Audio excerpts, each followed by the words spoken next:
It happened last September on a Friday night around 1 a.m. Me and my roommate Kate were walking back from a party at a friend's place. We cut through the mall parking lot because it was faster to get to our apartment complex. During the day it was safe, but at night the lot was empty, just a few streetlights. We were a bit drunk, laughing at a video, when I noticed a figure by the dumpsters about 30 meters to our right. A tall guy in dark clothes stepped into the light and started walking in our direction at an angle, like he was heading toward the exit. I didn't say anything to Kate because I didn't want to be dramatic.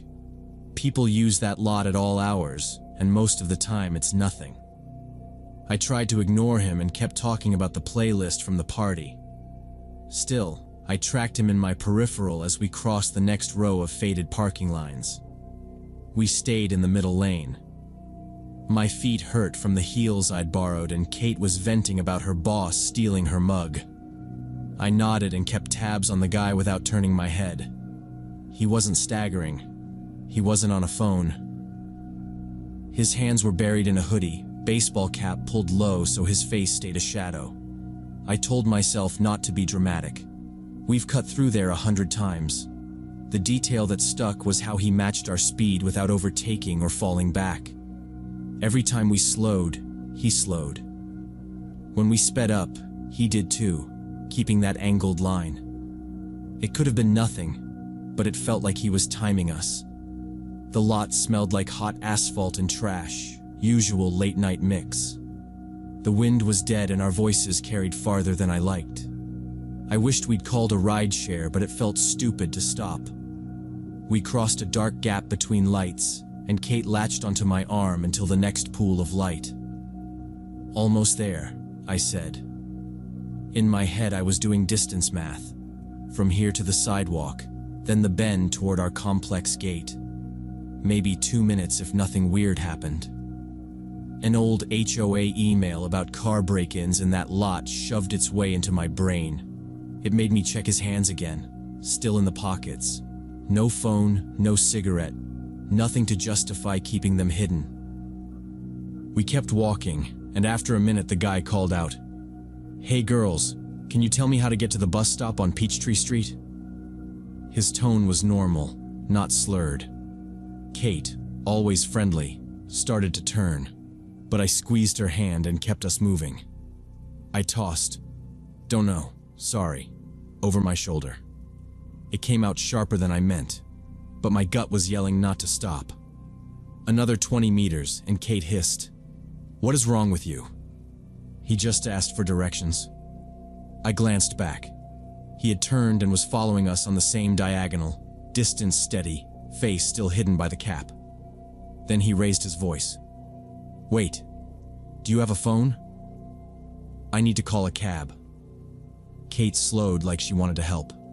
I said, "Keep moving." I didn't whisper it.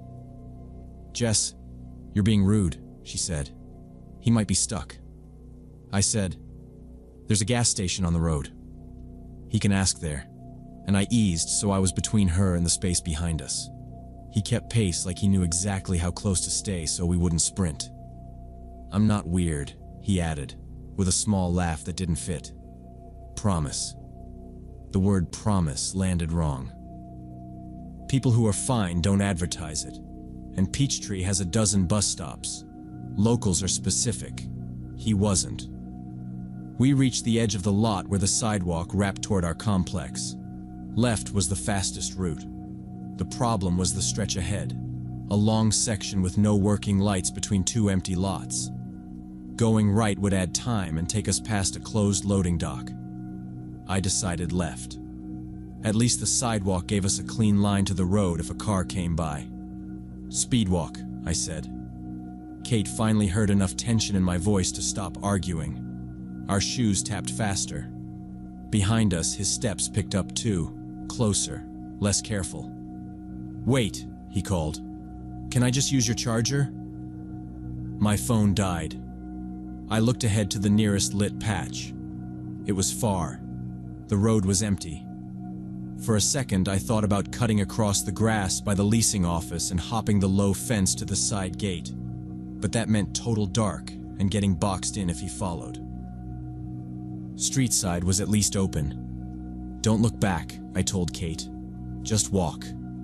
She nodded, and her breathing turned tight and loud. I could feel her hand slick in mine. His voice got closer. "Listen, I just want to borrow a charger." My phone died. I turned around and saw he'd quickened his pace, distance down to 15 meters. His face was still a shadow. His hands stayed in his pockets. His shoulders were forward like he was bracing. Kate whispered, "Jess, he's walking faster." I pulled out my phone and said loudly, "I'm calling the police right now if you don't back off." The man stopped for a second, then started laughing. It was weird, too long. Then he kept walking, faster. I grabbed Kate's hand and said, "Run." We bolted. His footsteps hit the pavement heavy, closing in. Ahead was a lit intersection and a 24-hour gas station. Kate started gasping and lost a step, but I didn't let go. I pulled her and said, "Almost there." The footsteps got louder. He was gaining. We cut across the last bit of lot and burst under the canopy. I yanked the door and we slid inside, the bell chirping. The clerk, a young guy, stared like he didn't know if we were about to steal something or cry. I said, "Call security, someone's chasing us." He grabbed the phone. I turned to the glass. The man stood at the edge of the property, just in the streetlight. In that light I finally saw his face. Maybe 40, unshaven, empty stare. He watched the door like he was counting. He didn't breathe hard. He didn't take his hands out of his hoodie pockets. He stood 10 seconds, then slowly turned and walked back into the darkness, hands still tucked. I kept him in view until he slipped past the trash enclosure. The clerk said security was on the way and asked if we wanted the back room. I said we'd stay by the counter and called 911. I gave our location and a straight description. Tall, dark clothes, cap, followed us from the dumpsters, asked for Peachtree bus, then a Charger, matched pace, ran when we ran. The dispatcher said to stay inside and that a patrol was en route. Kate sat by the coffee machines, trying to slow her breathing. A patrol car pulled in 8 minutes later. 2 officers came in. The clerk pulled the cameras. The footage showed us hitting the door, him at the edge under the streetlight, turning away, then only his back as he left the frame. No plate, no car, no clear face. The officers checked outside, swept the dumpsters and the loading dock, and drove the loop around the mall lots. Nothing. One of them said we did the right thing by not stopping, that people use simple questions as hooks. He gave us a card and told us to call if we saw him again. Security rolled through late, one slow lap, and left after the officers cleared it. The officers offered to shadow us instead of calling a rideshare. We said yes. We walked home with the cruiser crawling the curb. No sign of him. At our building, they waited until we were inside the gate. I locked our door twice. We sat at the table. The next day, we told our third roommate and our landlord. I emailed our complex manager about the dead lights and asked for more patrols. We changed our route that afternoon. It added 15 minutes but stayed lit and busy. We stopped cutting through that lot. Kate apologized for brushing it off. We both bought personal alarms and put them on our keys. I replay that night a lot. The laugh that went on. The way he kept the distance until we ran. The hands that never came out of those pockets. What was in there? And what was he planning if he caught us on that dark stretch? I don't know. The officers later told us there had been 3 similar incidents in that area in the past 2 months.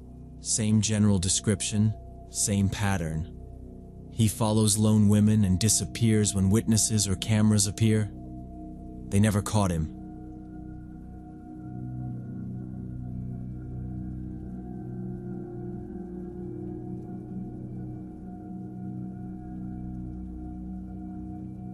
When I saw the child's handwriting pressed against the glass from inside, Help, please.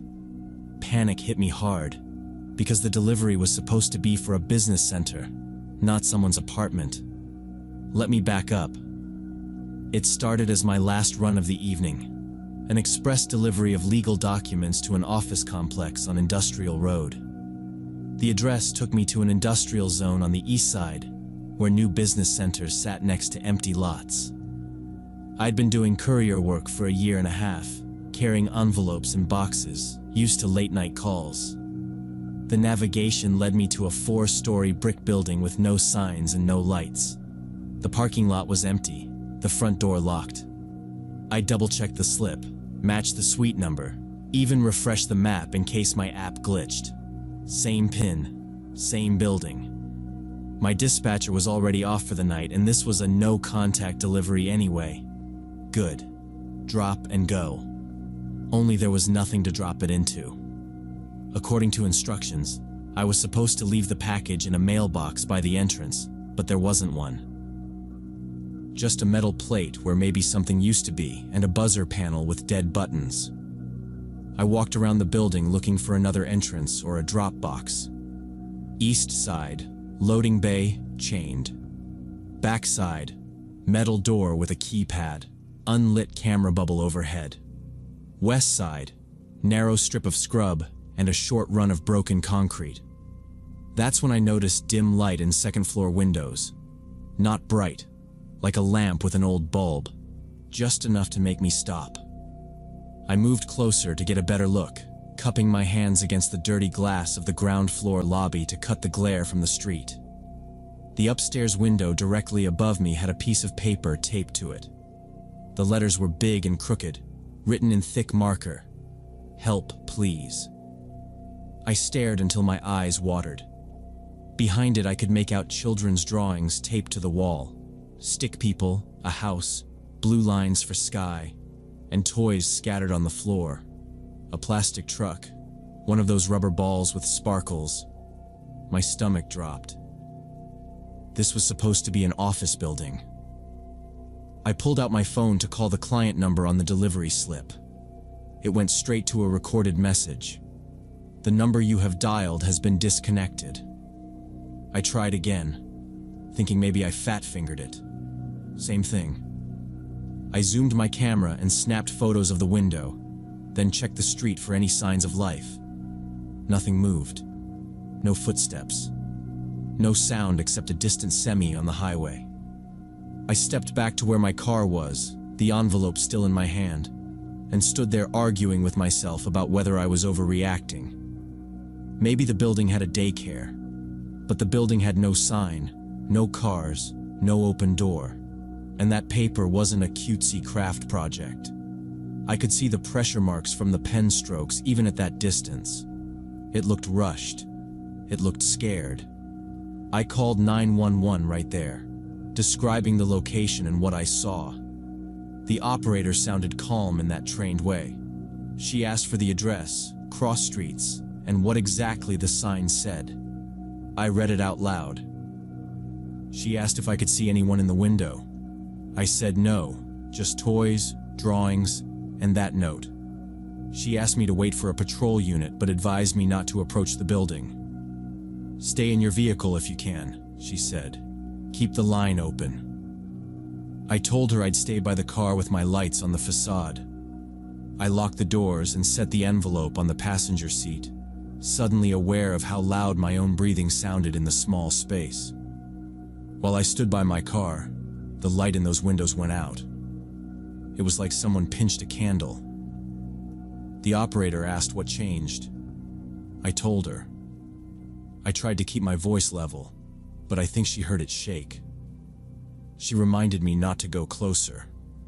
In the darkness, the building looked completely lifeless, like that light had never been there at all.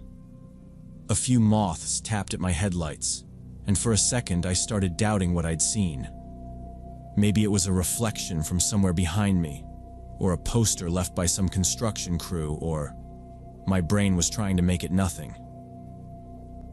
But I knew what I'd read. I had the photos. I kept glancing up, willing the light to come back on. Traffic on Industrial stayed thin. A pickup rolled by once, slowed, and then kept going. I kept the operator updated. No movement, no sound, just a dark window and a lot of empty. She told me units were en route, asked me to confirm my vehicle color and make so officers would recognize me. I told her, and turned on my hazards. The minutes stretched. I checked the time twice, then stopped, because watching the clock made it worse. I thought about honking, then didn't. If there was someone scared inside, blasting the horn might push whoever was with them into doing something stupid. I turned down my radio when I realized it was still on low from earlier, some ad whispering about financing. I didn't want any noise I couldn't control. Maybe 5 minutes later, I don't know, it felt longer. The operator said the units were close. I stood up straighter, one hand on the roof, the other gripping my phone like it was a lifeline. Headlights swung wide at the corner, blue strobes washing over the brick. 2 patrol cars pulled up. They went in with flashlights while another officer kept me by the hood of my car going over basics. Name, company, time, what exactly I saw. He asked me to walk him through the route I took around the building. I pointed to the corners, the loading bay, the lobby door. He kept his pen underlining the same few words on his pad. 10 minutes passed. Then 15. The radio on his shoulder crackled a few times. Low words I couldn't make out. I gave him my phone so he could see the photos, and he scrolled slowly, like he was trying not to jump to a conclusion. "You took these tonight?" he asked. I said yes, and showed the timestamps. He nodded and handed it back. Around the 20-minute mark, the 2 officers came out and their faces were not what I expected.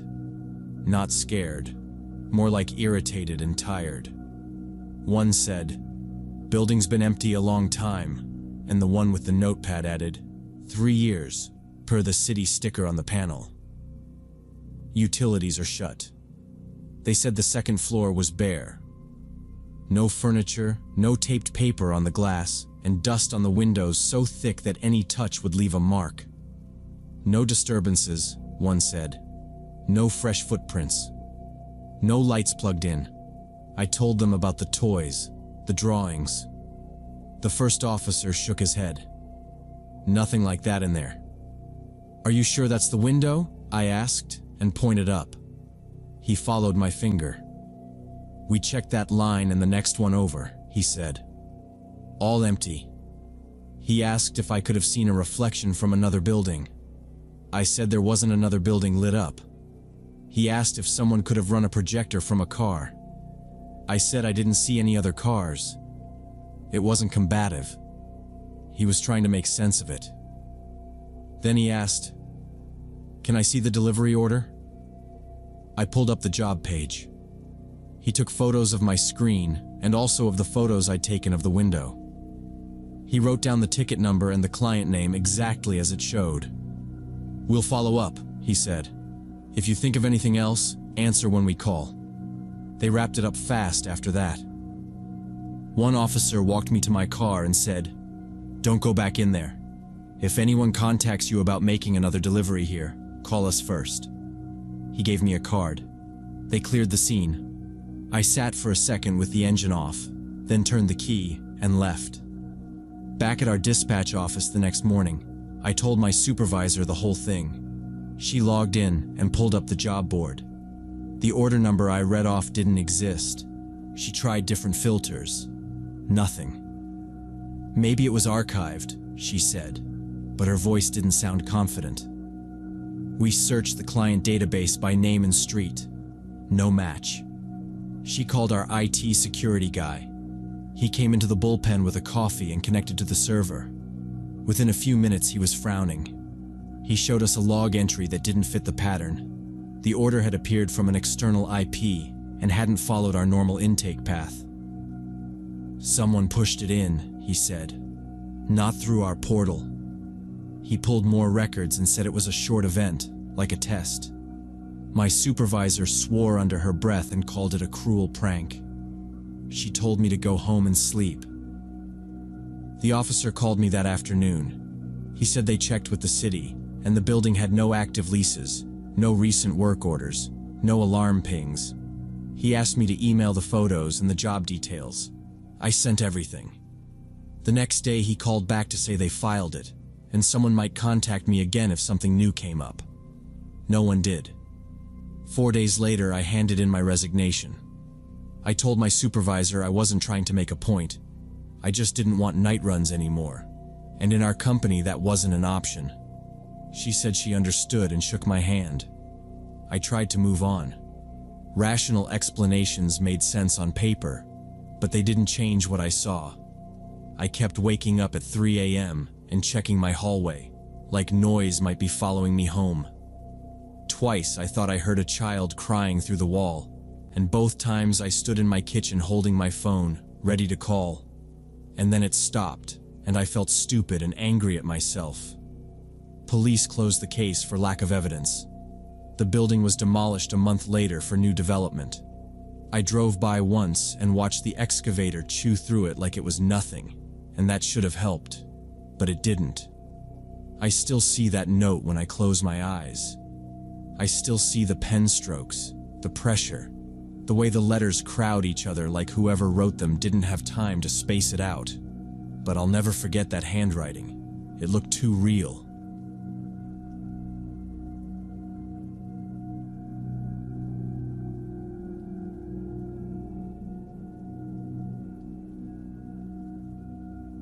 When I was 15, this happened on a regular Tuesday afternoon. My parents were working late, Mom had a hospital shift, and Dad was out on his long-haul trucker route.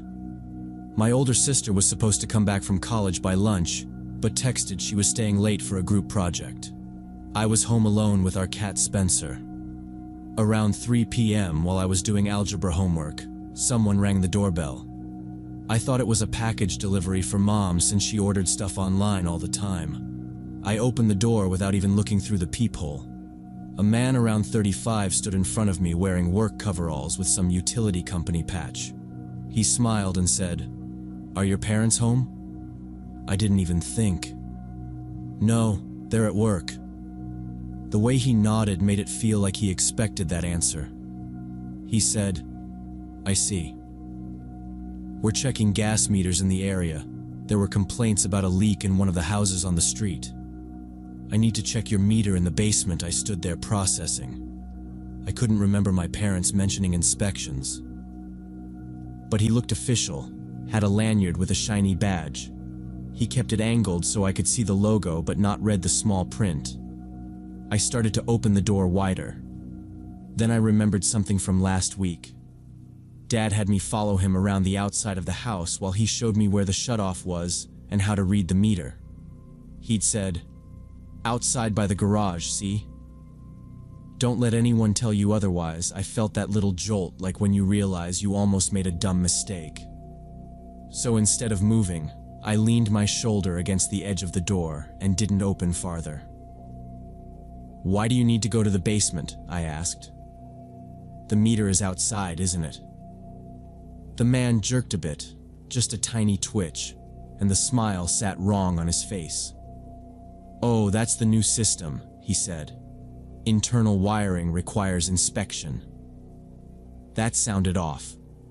Gas doesn't have wiring. I didn't know enough to argue properly, but I knew enough to stall. "Wait a minute," I said. "I'll ask my mom." I tried to close the door like I was going to get my phone. He put his hand on the frame. Not hard, just planted there so the door met his palm. "This will only take 5 minutes," he said, less friendly now. "I don't want to come back again." I said, "I'll call my mom first." He didn't move his hand. We just looked at each other for a second. Spencer rubbed against my ankle and I almost tripped, which made me mad at myself for being clumsy because I didn't want to give this guy any reason to push. I said, "Please take your hand off the door." He glanced past me like he was trying to see inside. I remembered the latch chain hanging useless because I'd opened too fast. I also remembered the neighborhood email last month about people faking inspections. The subject line was, "Do not let unknown workers in." I heard our refrigerator hum, normal house sounds, and it suddenly felt wrong that he could hear them too. I kept my hand on the lock and said, "Our meter is outside by the garage." You can check that he didn't even look toward the driveway. "Basement inspection is required," he repeated, like a script. "Ma'am, if there's a leak, sitting here debating it is dangerous." He tried a quick push to test me. The door thudded against his palm. I said, "If there's a leak, I'm calling the company, not letting a stranger inside." He laughed once, sharp. "Stranger? I just told you who I am." He flashed the lanyard closer. The logo looked like a gas flame, but the name was fuzzy, and the photo looked like a rectangle of glare. My stomach dropped in that slow, heavy way. "Name your supervisor," I said. I don't know why that came out of my mouth. Probably because my mom says it to anyone who tries to sell her things. He hesitated. He said a first name that could have been anyone's. Then, "Miss, step aside." That tone made my hands go sweaty. He leaned in more, shoulder to the door. I felt the frame give a little. It wasn't dramatic, just the wood flexing. But it snapped me out of being polite. "I'm calling the police," I said, and started to close it. He shoved harder. The edge of the door scraped his fingers and he hissed, "Don't do that!" I yelled, "Dad!" even though no one was home, because I didn't want him thinking it was just me. He stared at me in this quick calculation way, like he was deciding if I was bluffing. I was bluffing, but my voice didn't crack, which felt like a miracle. He said, "5 minutes, like a warning now." That did it. I threw my weight forward, pushed with my hip and shoulder, and slammed the door shut with force, locked it, and put the chain on. My heart was pounding so hard I thought it would jump out of my chest. I ran to the kitchen for the phone and dialed 911. The operator answered fast and asked if I was safe and alone. I said yes. Door locked, chain on. A man pretending to check gas wanted inside. She told me to stay on the line and move away from the door, not to open it for anyone unless I saw a real police uniform and badge through the window.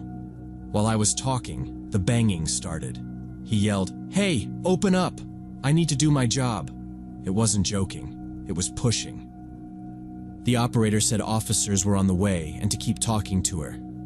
I went into the hallway where the front door wasn't visible and gave her our address again, spelled my last name, repeated his description. He banged hard once more, and then it went quiet. She asked if he'd left. I edged to the living room window, nudged the curtain with 2 fingers. There was no car or van on the street, no one on the porch. He had just disappeared. The operator said to stay off the porch and wait inside. She kept me talking about safe rooms, exits, that kind of checklist. It felt weirdly calm after the noise, but my hands wouldn't stop shaking. I listened for footsteps or a gate latch. Nothing. 8 minutes later, she told me it had been 8. I saw a patrol car roll up and another one right behind it. They parked at angles like they practiced this. 2 officers came to the door, a man and a woman. I checked through the side light and saw badges and uniforms before I unlatched the chain. My voice cracked when I said my name. They did a quick sweep. The female officer asked me to stay where she could see me while her partner walked around the house and checked the yard and the street. Another car cruised slowly up and down. No trace of him. No footprints I could see. No tire tracks that stood out. The male officer photographed the door, the scuff where his hand had pushed, the chain. He asked me to run through it again, step by step, so I told them about the coveralls, the utility patch, the lanyard, the way he insisted on the basement. I said he was average height, dark hair, blue work coveralls, mid-30s maybe. I couldn't remember what was written on the patch. I admitted I didn't read the badge close, just saw a logo shape. They radioed in my description and asked about cameras. We didn't have any then. The woman officer wrote down the time of the first knock. She asked if I'd noticed a vehicle earlier. I said no. She didn't judge, just nodded. The man officer checked the side gate and the garage door, said both were shut tight.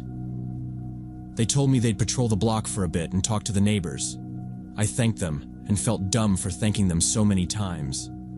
Before they left, the female officer said, "You did the right thing by locking the door and calling. Don't second guess it." They called the gas company from their car on speaker so I could hear. There were no inspections scheduled for our neighborhood. The dispatcher also said they'd had several similar incidents in recent weeks where people pretended to be utility workers to get inside. 2 other families had refused entry and called it in. In one case, an elderly woman had let a worker in, and he took cash and jewelry while she went to the kitchen for water. The officers didn't say lucky, but that's how it landed. They gave me a case number and told me to call if anyone came back or if I remembered anything else. I wrote the number on a sticky note and stuck it to the fridge because I didn't want to lose it. My parents came home that evening. Mom hugged me so tight my neck hurt and wouldn't let go for a long time. Dad talked to the officers on the phone, thanked them, and after we hung up, he said we were putting a video doorbell in the next day. No discussion. We also agreed I would never open the door for anyone unless I was expecting them and could confirm with a parent on the phone, not just a text. For the next few weeks, I jumped at every doorbell and every knock. Spencer hated the chime and bolted every time, which didn't help. The police never found that man, and he didn't show up in our neighborhood again. Maybe he moved on. Sometimes I think about what would have happened if I hadn't remembered about the meter, if I had believed the internal wiring line, if I had let him into the house.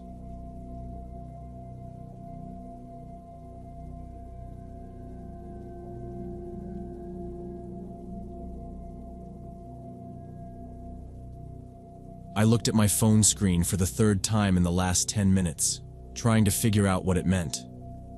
Device Trent Galaxy wants to pair popped up around midnight while I was in bed. I've been living alone in the studio in Portland for 2 months. I usually keep Bluetooth off, but I'd turned it on that evening to connect my headphones. I hit ignore. 2 minutes later, same notification. Someone with that device was close enough for my phone to see them. Maybe a neighbor. But the walls are thick. It's an old place.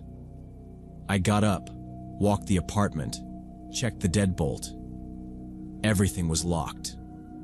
After 5 minutes, the notification stopped, and I told myself I was being paranoid. But I need to rewind a couple weeks to explain why that scared me. I rented this place in early September through a friend of the owner. Handshake deal, cheap rent, perfect for a student. I'm 22, studying engineering, and I work as a cashier at a 24-hour grocery 3 nights a week. My schedule's all over the place. I'm rarely home at the same time 2 days in a row. The first month was fine. Then I started noticing small things. Milk went faster than I drank it. I'd buy a carton for the week. 3 days later, it was nearly empty. I figured I was miscounting, drinking more after late shifts. Then Wednesday morning, my electric razor was damp even though I'd shaved Monday and skipped Tuesday. My towel was hanging from the wrong hook, not where I always leave it after class. The toothpaste ran out in 2 weeks when it should last a month. I blamed exam stress, bad sleep, and my head being somewhere else. It's not like I catalog every item I touch. But then it escalated into something I couldn't chalk up to memory. I came home Thursday afternoon after lectures, and the shower stall was still wet. Fogged mirror, beads of water on the floor. I hadn't showered since early Wednesday. Actually, I skipped it because I was late for the bus. I remember running out with greasy hair and telling myself I'd deal with it after lab.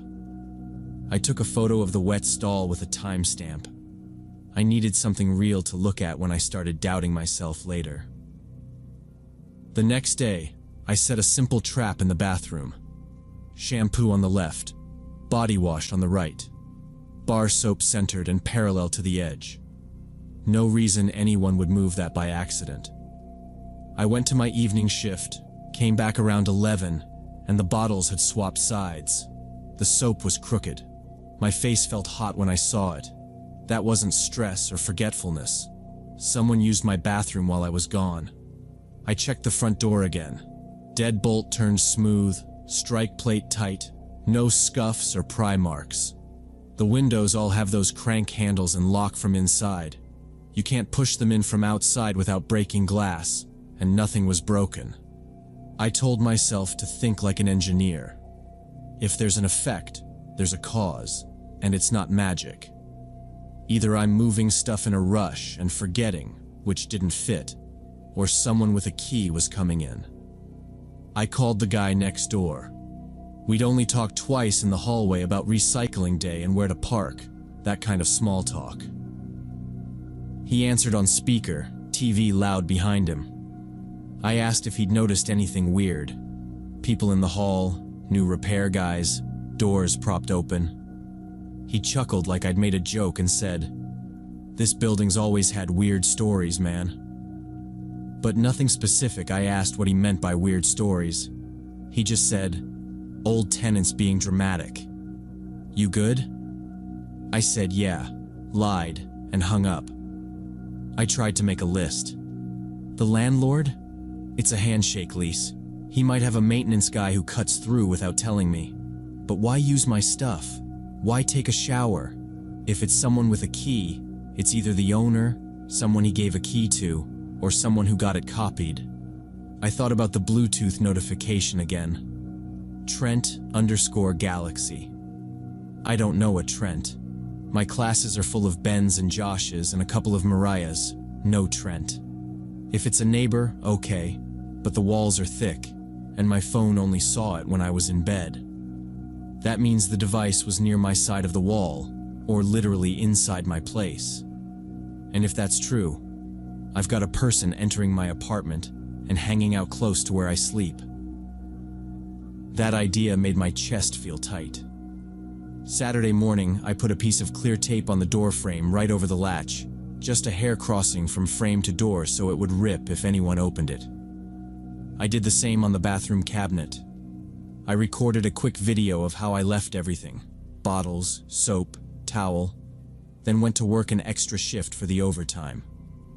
When I got back, both pieces of tape were intact. The shampoo and body wash were exactly how I left them. I started to feel stupid. Then I opened the fridge and the milk I just bought was half gone. No joke. I hadn't touched it. I stood there with the fridge open, doing math that didn't make sense. I texted the owner. "Hey, can you let me know if anyone came by? Stuff's getting moved." He didn't reply. He tends to answer late, so I gave it an hour, then 2. Nothing. Around midnight, I laid down with my phone on the nightstand and Bluetooth off this time.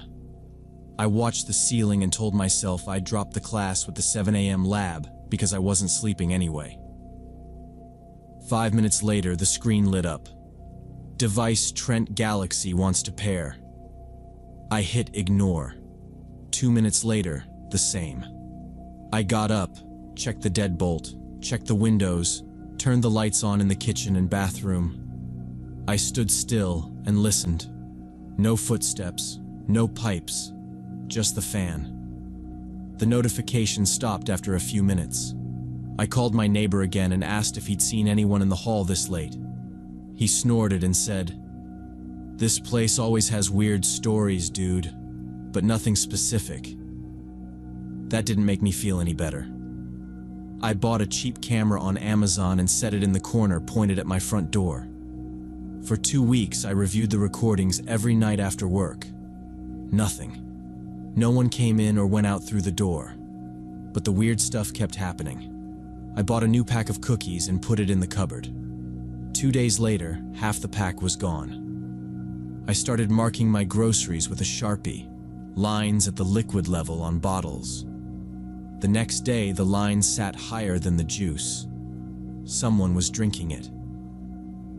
The washing machine was warm when I got home, though I hadn't done laundry in 3 days. 2 t-shirts vanished from the hamper, then reappeared clean and folded. I couldn't explain any of it without sounding unwell. The camera showed a locked door, but someone was obviously here. That night, the Bluetooth notification came back. Friday morning, my alarm went off at 7. I turned it off and lay there for 1 minute, thinking about class. Then a second alarm started. Quiet, muffled, the default Samsung tone. It came from inside the bathroom wall. 10 seconds, then it cut. After that, I heard a low male curse and a scrape, like someone shifting their weight. Behind the wall. I got up slowly, walked into the bathroom, and pressed my ear to the wall behind the sink. Nothing. I knocked with my knuckles. Hollow. I stepped into the hall and called the owner. I told him I thought someone was inside the wall. He asked if I was kidding. I said no. He said he'd come by. I waited in the stairwell because I didn't want to be in there alone. He showed up an hour later with a small toolbox, still skeptical, like he expected to find mice. We went straight to the bathroom. He looked at the mirror over the sink, tapped the corners, and slid a flathead under the edge. "It's not screwed in," he said. The corner lifted. Magnets. He pulled the mirror off. Behind it wasn't tile. It was a false drywall panel on magnetic brackets. He reached in and popped the panel free. Behind it was a narrow cavity, about 1 meter wide, running the length of the bathroom. A sleeping bag was rolled near the corner. A backpack. Water bottles. Grocery bags with my food. A phone charger plugged into a hidden outlet. Paperwork with the name Trent Willow. The owner stopped talking and stepped back. "We're calling the police," he said. I nodded and kept my hands visible. The officers arrived fast. They checked the cavity and the utility chase, then the hallway. One pushed up the attic hatch and shouted, "Hands where I can see them!" Something scraped above us. A minute later, they brought down a thin guy in jeans who wouldn't meet our eyes. He said he was Trent. In the hall, with the owner listening, he told them he'd been living in the walls for 4 months. 1 month before I moved in, and 3 after. He used the attic hatch, climbed down inside the framing, and came in through the panel when I was gone. He showered, ate my food, washed clothes, and slept in the wall. He said he didn't want to hurt anyone. He just needed somewhere dry.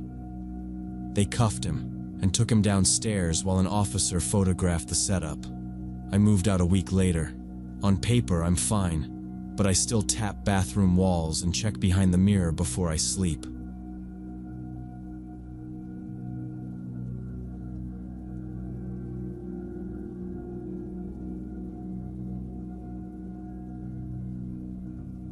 During the summer of 2020, when everything shut down, I lost my job as a manager at a travel agency.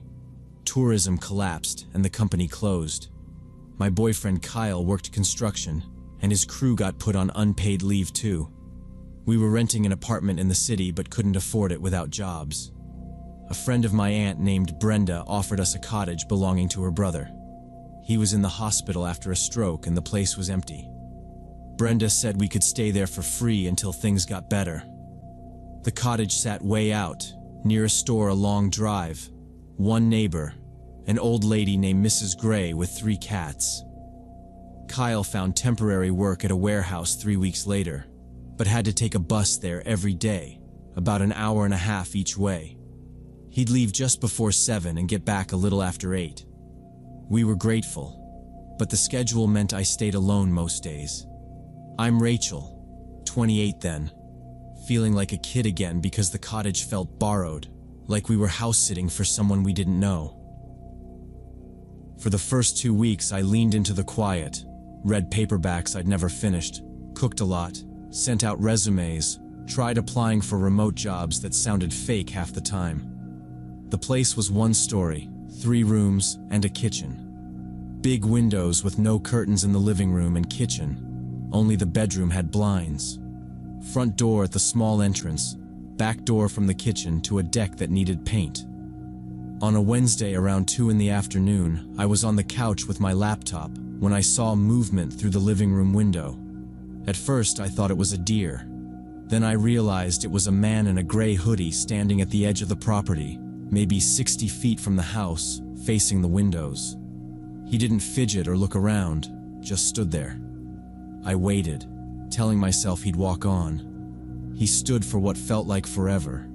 Later, I decided it was 3 minutes because that sounded reasonable, then turned and walked into the woods behind the house. I stayed very still, trying to make the moment ordinary again. Maybe he was a lost hiker, maybe checking a property line. I got up, locked the front door, checked the back door, then sat down and stared at the reflection in my black laptop screen. I called Brenda to ask if anyone had permission to be out back. She said no, and then asked if I wanted her to call the sheriff. I told her no, not yet, that it was probably nothing. Her voice went careful, and she told me to text her if he came back. I thought about taking a photo if I saw him again, told myself I'd do that next time, then immediately felt dumb for not doing it already. Next day came slow. Thursday, at about the same time I saw him again. I was rinsing a bowl at the sink and noticed him in the microwave door's reflection. I turned, and there he was, closer this time, maybe 30 feet from the kitchen side window. Same hoodie, hands down at his sides, like he was waiting for a bus that never came. I went out onto the porch and called, "Do you need something?" He looked straight at me. No wave, no step forward. He turned and walked into the trees again. Not fast, not slow. Just done with me. I went inside and called Kyle. He picked up on his break. I told him everything. He went quiet a few seconds and said, "Lock the doors. If he comes back, call the police. I'll try to get off early." I checked the locks and closed the bedroom blinds. Then I called Mrs. Gray to ask if she was expecting anyone on her land.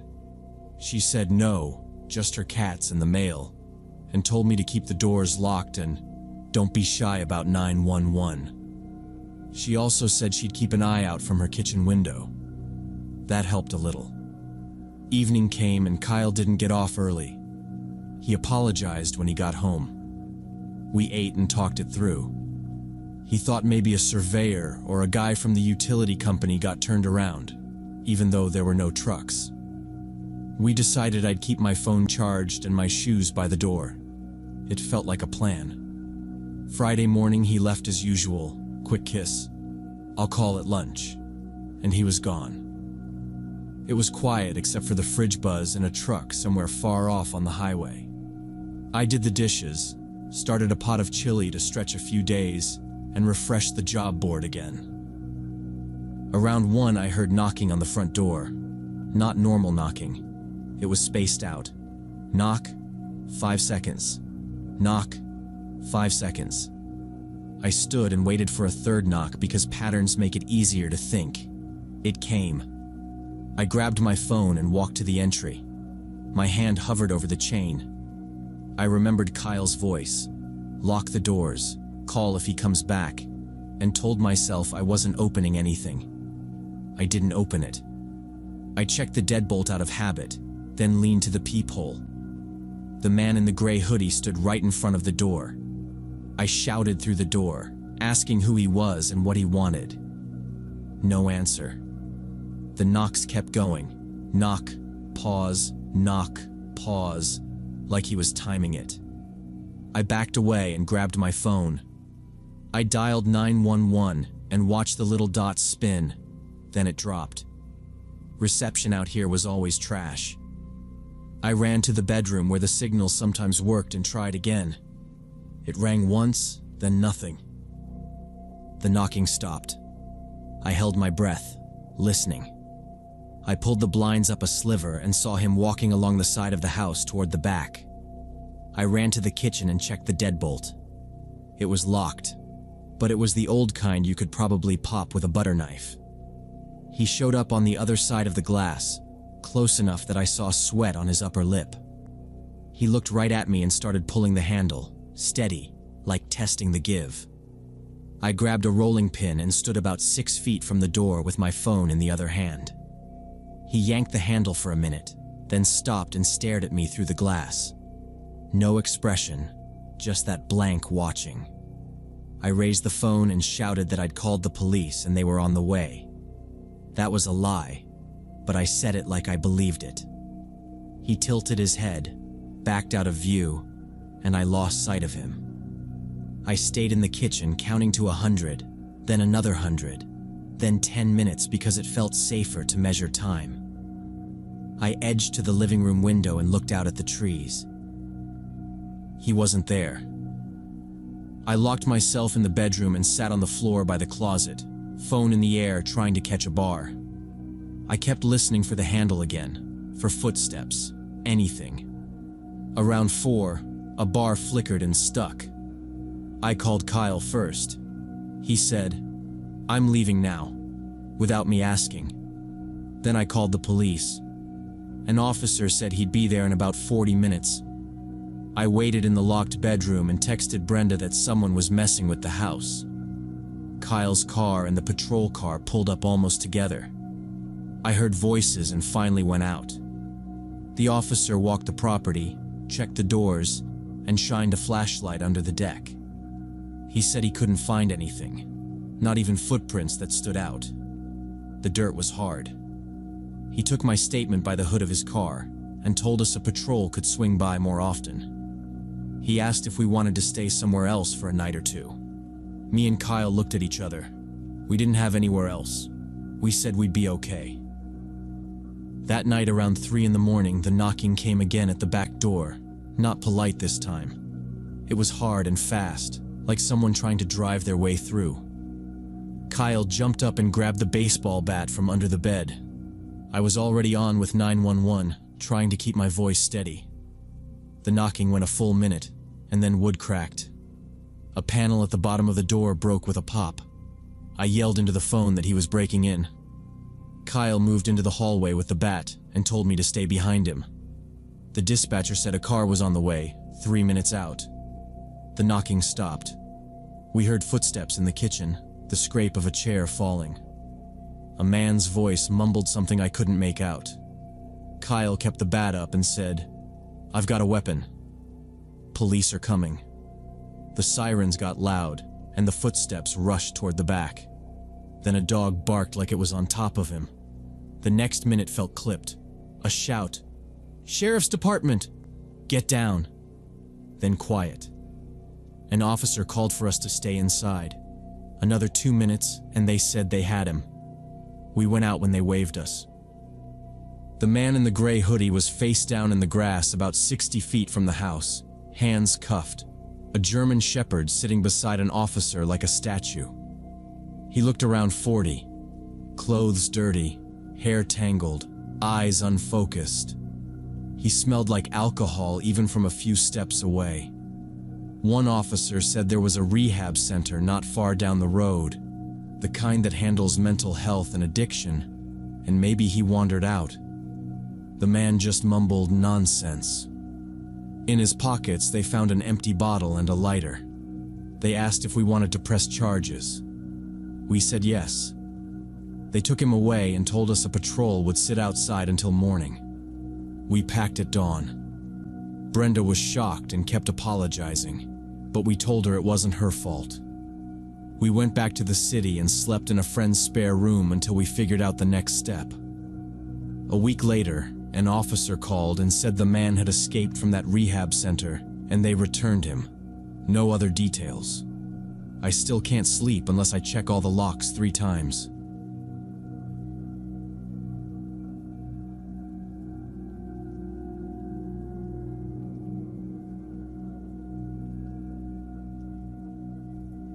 About 2 years ago, I was bartending at this craft brewery with a small restaurant attached. Evenings were busy, but afternoons brought mostly regulars.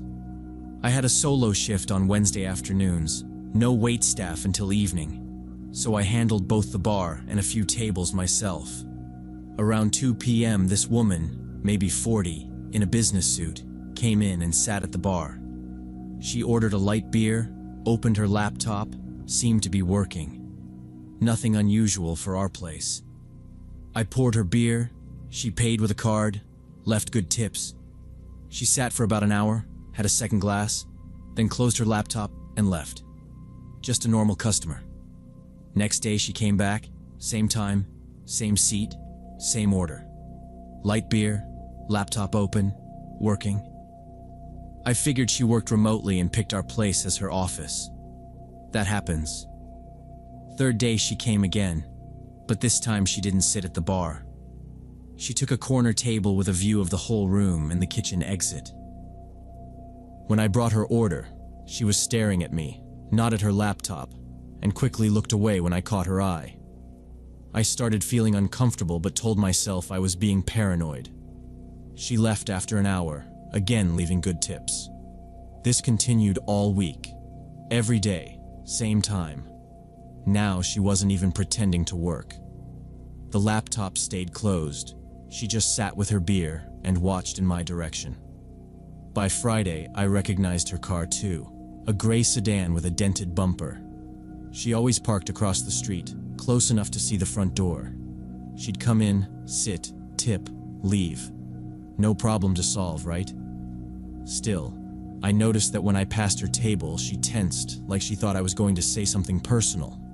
I didn't. I kept it professional. Another light? Thanks. She hardly spoke. No ring, no visible company badge. The card name on the receipts said M. Harris. That's all I knew. I kept the receipts because I'm the kind of person who keeps everything. And that started to feel relevant, even though nothing had actually happened yet. Friday evening after my shift ended, I noticed her car in the lot across the street. She was sitting inside, watching the brewery entrance. I was off the clock, but I went back in and told the manager, Tom. He squinted through the window, said, "Okay, if she comes back in and acts weird, I'll handle it." He's ex-military, calm guy. "You want me to walk you out?" I told him no, because it was still light out and the lot had other people. I left by the front and looked both ways like I always do. Partly habit from counting cash, partly because that car had me thinking. Monday she came again, 2 p.m.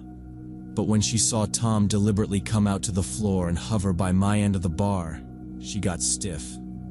She finished her beer fast, left half the second, and bounced. Tom followed her to the door. Didn't say anything, just stood where she could see him. We decided he'd be the person to speak if she kept showing up. His reasoning: I shouldn't have to handle a situation that was starting to feel like it involved me, and if she had some complaint or grievance, she'd tell him. She didn't come Tuesday or Wednesday. I felt silly for how much space she'd been taking up in my head. I stopped checking the street every time the door chimed. Then Thursday, long day, we had trivia, kitchen slammed, and I stayed to close. I walked out a little before midnight through the side hall that leads to the employee lot. The door swung shut behind me, and the lot was dark. 2 lights out, maintenance ticket already in. That's when I saw the gray sedan wasn't across the street. It was in our lot. And she was standing by my car, hands in her coat pockets, just waiting. I stopped. Not panic, more like my brain immediately went checklist. The door behind me was locked, but I had keys. Tom was still counting down in the office. There's a camera over the lot. I kept my distance and said, "Ma'am, can I help you with something?" She didn't move. She said, "I didn't want to bother you inside." Her voice was flatter than I expected, like she'd rehearsed the line and run out of tone for it. I told her, "It's late. If you need something from the restaurant, the manager's inside." She shook her head once. I took out my phone where she could see it. "I'm calling Tom to come out." She said, "Please don't," and took one small step closer, not aggressive, but enough that I put my hand up and said, "Stop there." She did. The lot was quiet, no cars passing on the street now, just our exhaust fan humming behind the wall. I backed up half a step so I wasn't inside her reach. In my head, I was already thinking through plates, dates, the receipts with her name, what to tell police if this went bad. I didn't raise my voice. I kept it steady so she'd hear me clearly. I told her again that the manager could talk, and that I wasn't going to have a conversation in a dark parking lot. She stood there, watching my face like she was trying to decide something. Her hands stayed in her pockets, which I did not like. I didn't see a bulge, but I wasn't going to guess. My keys were in my back pocket. I wasn't reaching for them. I shifted my weight, angled my body so I could pivot to the door if I had to bolt. She exhaled, a quick, frustrated sound, and then she started to speak, and I stopped several feet away. She said she wanted to talk. I asked about what, and she rambled about us being connected and how I understood her. I said I didn't know her and none of this made sense. She stepped closer. I backed up, pulled my phone, and called Tom. He came out fast, and she left, saying we'd talk again later. Tom told me to file a police report. I did the next day. The officer said without threats, they could only document it. That night, Tom stood by the office door while I wrote down times, her name from receipts, and the car. "You're not overreacting," he said. "We'll take this seriously." He offered to call then. I said morning would be better because my hands were shaking. He and the kitchen lead closed together so I didn't leave alone. At the station, the day shift officer flipped through my notes and a still from our camera. He explained trespassing and harassment and told me to call 911 if she refused to leave. It made sense on paper, but it didn't fix the part where she knew my hours and my car. 4 days passed without seeing her. Sunday evening, the gray sedan rolled past my house at a crawl. Same dent, windows up. She didn't look over. It felt like a message. I went inside, locked up, called Tom, then called the non-emergency line. The dispatcher took the report and said the same thing. No stop, no trespass, no action. I asked about changing plates. They said it wouldn't matter if she already knew the car. I called my friend Nate and asked to crash for a while. He said yes and told me to bring my spare key for his building. I packed a bag and told my landlord I'd be at a friend's because of a safety concern. I sent him the case number and he said to keep him updated. Tom changed my shifts to unpredictable times. He took me off regular afternoons and spread me across mornings and closings. His logic was simple: break the pattern so she couldn't track me. For the next month, I treated it like basic counter-surveillance. I varied routes, watched mirrors, and parked under cameras. I walked in with other staff and avoided routine. I didn't post my hours or talk about my schedule unless I had to. She never came back to the bar during that time. The door chimes still made me look up. I kept the receipts with her name in an envelope with the report number. I checked the street before leaving every shift. Nothing happened, but I held the line anyway. When the month ended, I was still waiting for the other shoe to drop. After 2 months, I stopped seeing her, and I guess she lost interest or moved on to someone else. I never understood what triggered her attention. I was just doing my job, being polite the way I am with everyone. The habit stuck anyway. I still scan the lot before I unlock my car, even on sunny days when it feels dumb to be cautious. Tom put up better lights, replaced the dead cameras, and made a rule that closing staff leave together. He keeps a copy of the report in the office safe, and my envelope stays there too. Sometimes I wonder if she did this to other service workers who smiled because it was our job. No idea why. Other days I think maybe something about me set her off. The not knowing is worse than the actual incidents, because I keep wondering if she'll come back.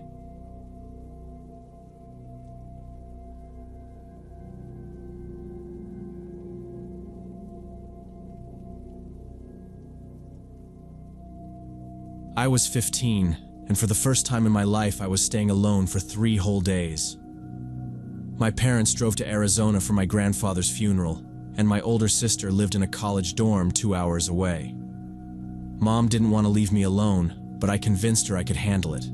I had the neighbor's phone number, a list of emergency contacts on the fridge, and strict orders to call every evening. Our house stood on the outskirts of a small Pennsylvania town. Nearest neighbors lived 200 meters away, and evenings were very quiet around there. The first night, Friday, I ordered Chinese food, did my homework, and went to bed without problems. On the second night, I decided to treat myself a little. I turned on all the lamps in the living room, put my favorite show on the laptop, and pulled out a box of protein bars from the pantry that Dad bought at some new health food store. They promised natural energy boost on the package. The bars were sickeningly sweet with a taste of almonds and something grassy, but I ate 3 in a row, washing them down with water because I didn't feel like having dinner. I figured it was just sugar and weird vitamins. I remember telling myself, "It's fine, don't be dramatic," and hitting play on the episode. About an hour later, around 10 p.m., I felt a strange lightness in my body and noticed the laptop screen looked brighter and extra sharp, like I'd turned up a setting I didn't know existed. I blamed it on tiredness and kept watching, but soon noticed my hands on the keyboard left a faint glowing trail like in slow motion footage. I stared at my fingers, then at the trackpad, then back at the moving glow.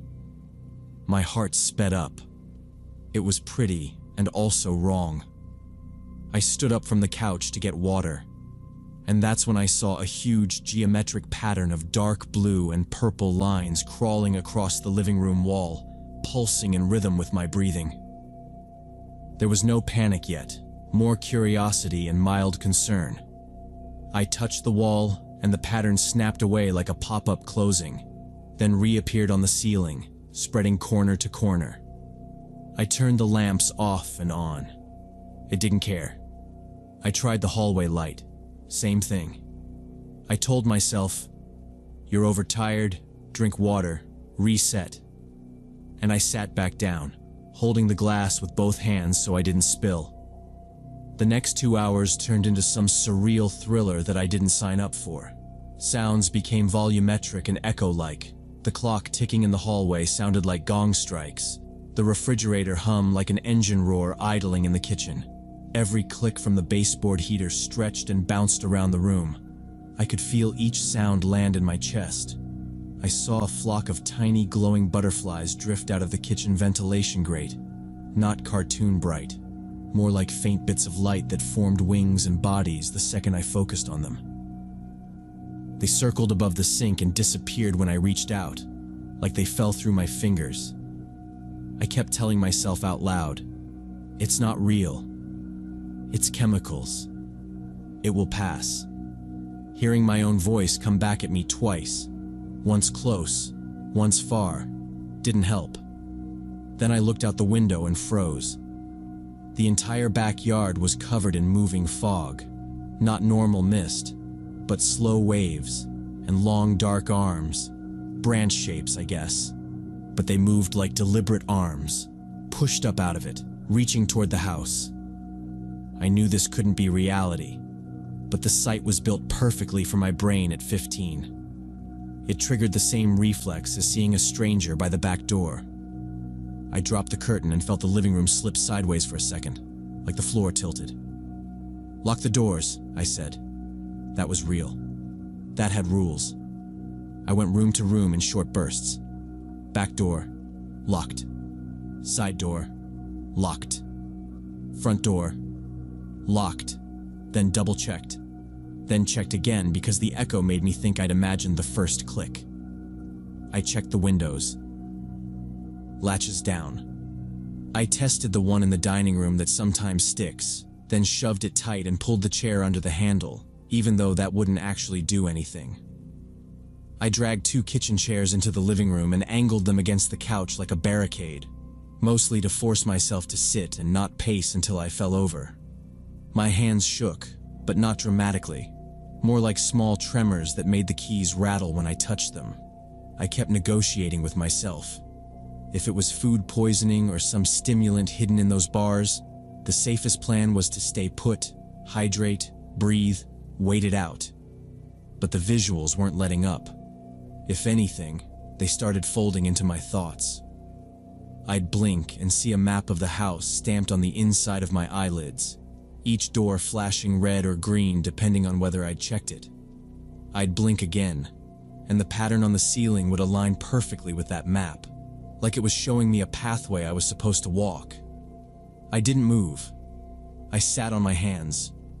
The noises ramped again. The hallway clock hit each second like a hammer. The fridge started up and it sounded like a truck changing gears. I took shallow breaths so the room wouldn't pulse with me. I tested the TV for white noise, but the menu screen crawled with color bands, alive in a way it shouldn't be, so I shut it off. I tried the show on my laptop again, thinking familiar voices might anchor me. The actors' mouths lagged behind their words, and for a second I thought they were speaking to me directly. I slammed the lid shut. Somewhere behind the fear, I understood exactly what was happening. My brain was misfiring because I fed it something I shouldn't have. That thought was steady and boring and important. I held on to it like a handrail. I needed help. I grabbed my phone. My first instinct was 911, but I pictured paramedics pounding on the door while I sat behind chairs and a couch, panicking. And I pictured trying to explain the fog with arms and the butterflies and having Mom find out from a report. I needed someone who wouldn't make it worse. I scrolled to my sister's name and pressed call. Calling my parents at Grandpa's funeral to say I was hallucinating seemed impossible. I pictured my mom's face in a pew, phone buzzing, and me babbling about butterflies and fog arms. So when my sister answered with a sleepy, "What?" I tried to sound calm, but it came out as choking and hiccups. She laughed a little at first. She thought I was prank calling, or maybe I'd watched a scary movie. And then I forced the words out. I told her about the glowing butterflies from the vent, the blue lines crawling on the ceiling, the fog outside with arms reaching for the house, and that I'd barricaded the living room with chairs. My voice shook so hard I had to stop twice. She went quiet. "Okay, not funny," she said. "Listen. Take a photo of whatever you ate. The bars. Send me the wrapper. Front and back, I found the box in the pantry and my hands wouldn't cooperate." I took 3 blurry pictures, then a clear one, then the ingredients. I sent them. While I waited, I stared at the floor because the ceiling patterns tried to line up with my breathing again. She called back fast. "It's listed right there," she said, reading the name of some Hawaiian herb I'd never heard of. She said there'd been news stories, kids ending up in the hospital with panic attacks and visual stuff after taking supplements with it. "You're not dying. It's a drug effect," she said, firm enough to cut through the echo. "Drink water. A lot. Don't look out the windows, and turn on every light in the house. Kill the shadows." I did exactly what she said. I filled a big glass, then another. I went room to room, flipping every switch. The house looked like a stage, but it helped. Without big shadows, the geometry had fewer places to crawl. I kept my eyes down when I passed windows, just stared at the baseboards and my socks. She stayed on the line and talked about boring stuff on purpose, classes, a professor she hated, what she ate for dinner, so my head had normal anchors. Over time, the sounds got less huge. The fridge went back to a hum instead of a truck. The clock still hit hard, but it wasn't a hammer anymore. By 3 in the morning, the visions weakened into light spots at the edges. They popped like after images if I stared straight at them. If I looked too long, the spots tried to collect into bugs again, so I didn't. I kept sipping water. I kept every light on. I put the TV to a dumb channel with a laugh track and set the volume low because the laugh track, weirdly, felt safer than silence.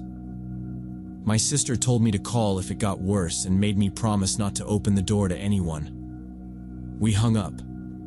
By dawn, they were gone. The patterns flattened into paint and the windows were just windows again. I stayed on the couch anyway, shoes on, blanket over my knees, TV still on. Every time I closed my eyes, I felt a shift, so I didn't sleep.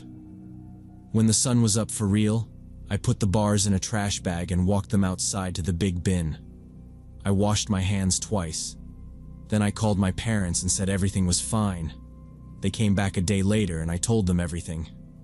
I didn't try to soften it. Dad took me to the doctor that afternoon. They checked my vitals, ran through questions, looked at the wrapper photos I still had on my phone, and told us what we already knew. Supplements aren't regulated like medicines, and a label can hide a lot. She said, avoid anything with buzzwords or ingredients I don't recognize, and to go to the ER if anything like that ever happened again. The health food store closed a month later after complaints. Now it's years later and I can make a joke about glowing butterflies and fog arms, but that night was 5 hours of pure fear.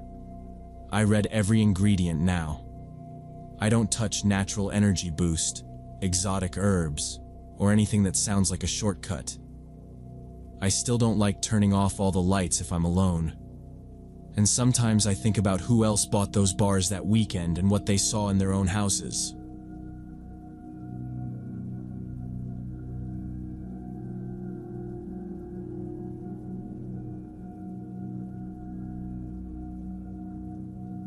I only realized the garage door was open when I heard footsteps on the concrete floor, and Caitlin's parents had left half an hour ago.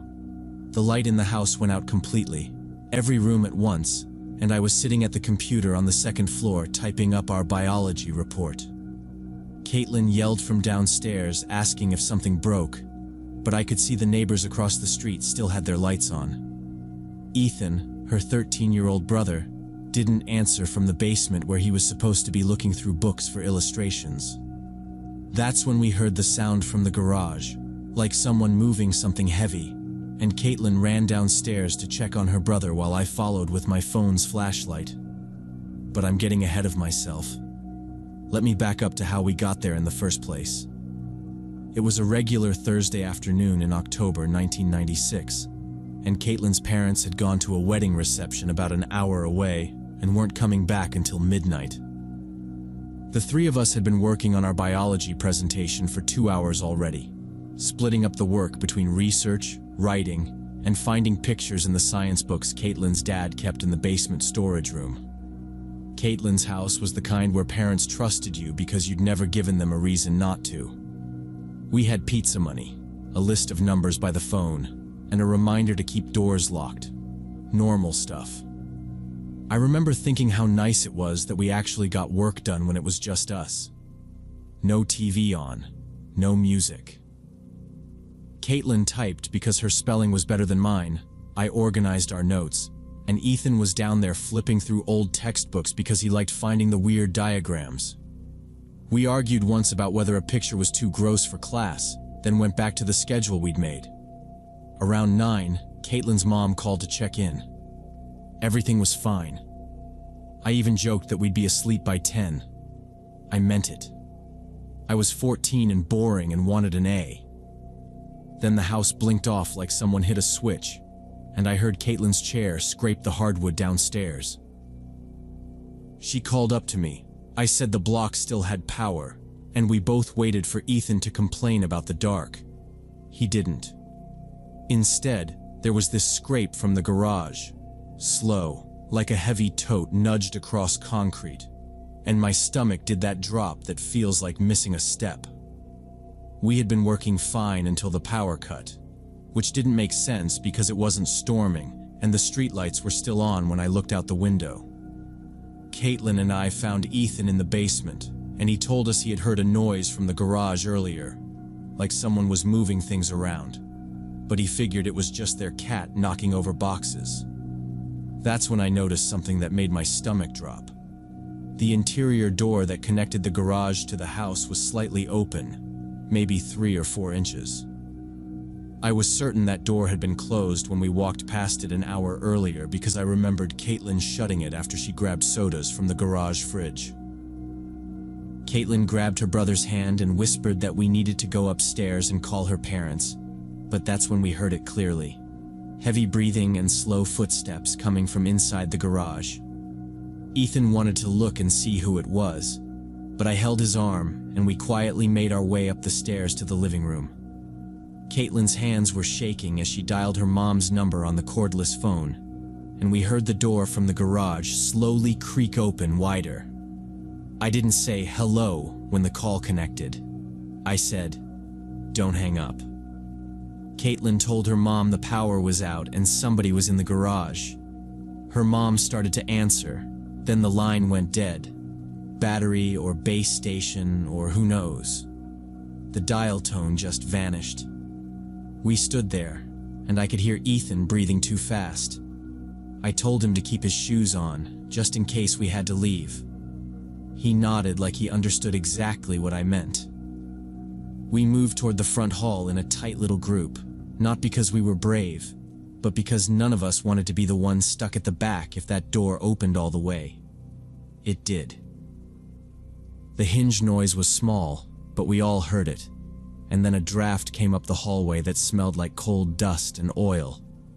I remember thinking about the windows. Neighbors across the street were home. They'd see us if we got outside. Caitlin reached for the deadbolt with her free hand and missed it once. I put my hand over hers and turned it. I told everyone to run for the front door, but Ethan froze, staring toward the kitchen where the garage door led. A tall man in a work jumpsuit stepped out of the darkness, and at first I didn't recognize him, but Caitlin gasped and said, "Mr. Harris?" It was their neighbor from across the street who sometimes helped her dad fix his car. He smiled and explained that he saw the lights go out and decided to check the breaker in the garage panel since he had a spare key to the garage that Caitlin's father had given him months ago. Caitlin nodded uncertainly, but I noticed the man was sweating even though it was cold outside, and he was holding something wrapped in a rag instead of a screwdriver or any tools. Ethan asked why Mr. Harris didn't ring the doorbell first, and the man paused for just a second too long before saying he didn't want to scare us by ringing in the dark. Caitlin said she would call her parents to let them know everything was fine, but Mr. Harris suddenly insisted we should come to the garage first so he could show us what he did with the breaker panel.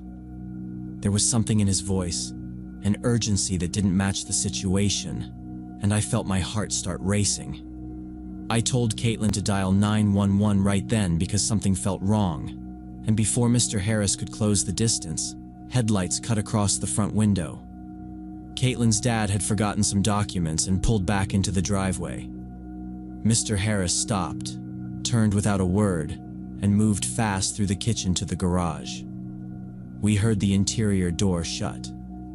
The front lock turned and Caitlin's dad stepped in with his keys still in his hand.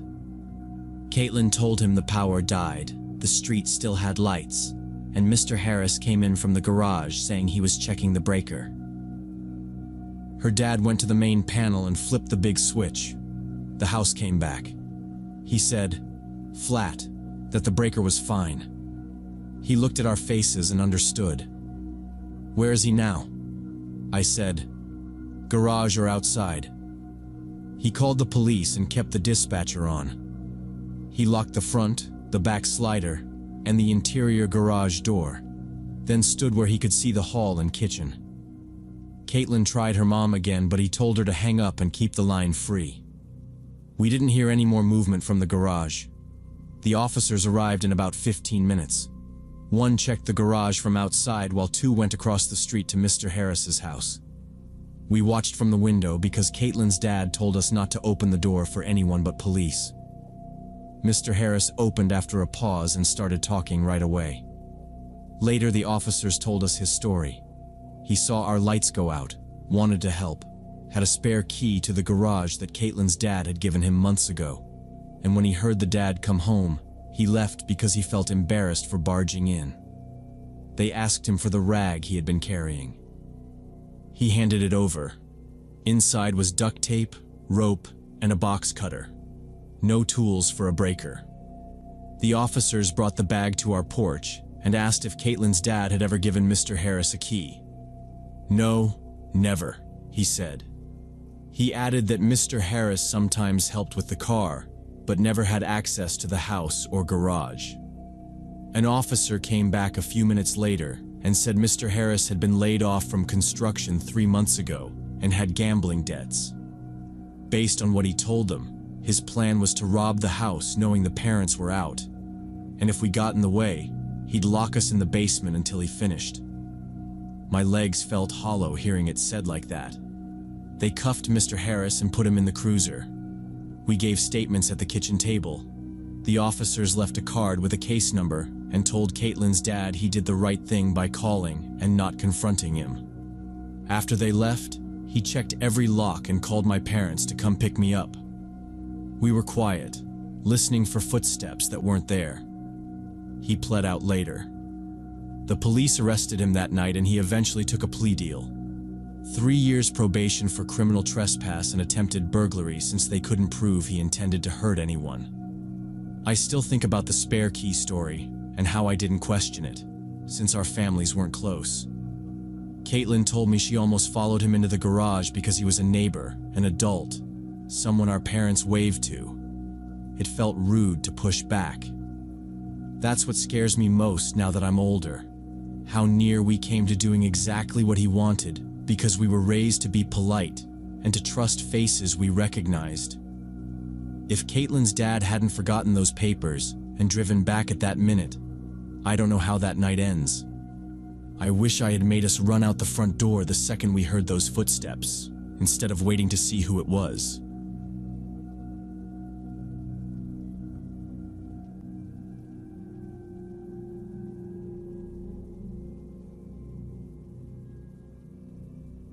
During my sophomore year, I worked the night shift at a 24-hour laundromat on the edge of the student district. It was perfect for picking up extra cash while doing homework between customers. Midnight to 6. I'd average 5 or 6 people unless it rained and the dryers got popular. Mostly taxi drivers, night nurses, a janitor from the hospital, sometimes a student with a laptop and a bag of quarters. My job was easy. Keep the drums from jamming, refill the soap machine, make change, mop anything that spilled. The day guy left at 11 with a nod and a good luck, kid. And then it was just me and the hum of machines until the morning person arrived.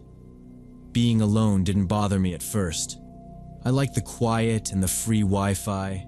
I liked that I could make flashcards on the counter. Little things nagged though. The back storage door stuck and needed a hard shove. The deadbolt on the front door only half caught unless you lifted while turning. And every couple weeks someone called to ask if our cameras actually recorded or were just for show. We had 2 working angles and a blind spot by the back. I told myself I was overthinking. It was a laundromat, not a bank. Still, when the last bus passed and the street got empty, I'd keep the counter stool angled so I could watch the door without twisting my neck. It was a Thursday around 3 in the morning when this guy came in with a big gym bag. Mid-40s maybe, ball cap, windbreaker. He didn't feel off at first.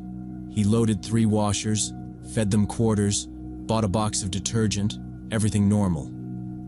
While his stuff was washing, he sat in a plastic chair by the window and scrolled his phone, legs jittering. I was behind the counter fighting through some econ problems and half paying attention to the dryers making that change rattle sound they do when someone leaves a penny in a pocket. About 30 minutes later, he came up and said one of the machines wasn't switching to the spin cycle. I told him it happens when the lid sensor sticks and walked over with the little key to pop the panel. I bent down to check the control board. It was loud there, metal on metal, stupid place to talk. That's when I felt his hand clamp my shoulder and then my jacket near the collar. He yanked sideways, hard, angling me into that narrow space between the machines toward the back door. It wasn't a mugging grab, not a give me your till thing. It was a drag. I shoved back and hit metal with my hip. He said, not loud, "Come on, man," like we knew each other. We didn't. For a second I froze, thinking maybe he wanted the change box. But his grip wasn't on my hands. It was just pulling me, quick and efficient, toward the storage room. I planted my feet against one of the machines and yelled, but he was stronger and kept dragging me backward. My heel slipped on a detergent drip, and I lost the leverage I'd been using against the washer's rubber foot. I felt the back of my jacket start to lift over my shoulders. The front door opened, and an elderly woman walked in carrying a laundry basket. She looked at us for half a second, just long enough to understand, and started screaming. The guy let go of me like I was on fire and bolted for the exit, shoulder-checking the door so hard it banged the wall. He blew past the woman, almost took her down, and sprinted into the street. I braced my hands on the top of the machine and tried to steady my breathing. The woman set her basket on the floor and got between me and the door, like she was guarding me from round two. "Are you hurt?" she asked. I said, I think I'm okay," which sounded stupid even to me. She took out her phone with these small, quick movements and dialed 911. "There was an attempted assault at the laundromat," she told them. She wanted to know if I could lock the door, so I slid the bolt and set the bar even though my hands didn't want to do anything precise. My hands were shaking so bad I couldn't keep the key steady on the hook when I tried to put it back. It clanged on the floor and I left it there. She asked my name and if I needed to sit. I said my name, or tried to, and leaned against the counter instead. She kept her phone on speaker so I could hear the dispatcher ask questions I couldn't answer. She stayed with me and kept asking if I was okay while we waited. I could hear her voice but couldn't really process what she was saying because my brain was still catching up to what just happened. The police showed up about 15 minutes later. 2 uniforms first, then a third, who seemed like the one in charge. The elderly woman stayed beside me until they walked in, then moved to a chair and folded her hands like she didn't want to be in the way. I gave them water from the little staff fridge because my brain needed a task. They asked me to start from the beginning. I stuck to facts. Time, his entry, 3 washers, the phone scrolling, the complaint about the spin cycle, the grab, the pull toward the back. I told them he was average height, dark hair, gray hoodie, jeans, sneakers. One of them said, "Not the windbreaker?" And I said the hoodie was under it, I think. He had the hood up when he came in, then down while he sat, then up again when he ran. I felt stupid about how uncertain I sounded, like I'd watched a blurry video inside my head and kept pausing at the wrong moments. They asked about cameras. I showed them the 2 angles. One covered the counter and the door. The other got the row of washers but left a blind strip by the back. "Of course," one officer muttered. Not at me, just at the situation. The footage caught his face for maybe a second when he pushed the door open on his way out. Hood shadowed it, but you could see the jawline, a side glance. They pulled the SD card and logged it. They got the woman's statement too. She described him as quick and decisive, which felt accurate. When they asked her name, she gave a first name and a last initial. She said she'd stick around if that helped. It did. They canvassed the block. The sergeant told me not to open the door for anyone until they came back. 15 minutes later, they returned with the gym bag. He'd left it under the folding table like a bookmark. Inside were clothes that didn't match a man his size.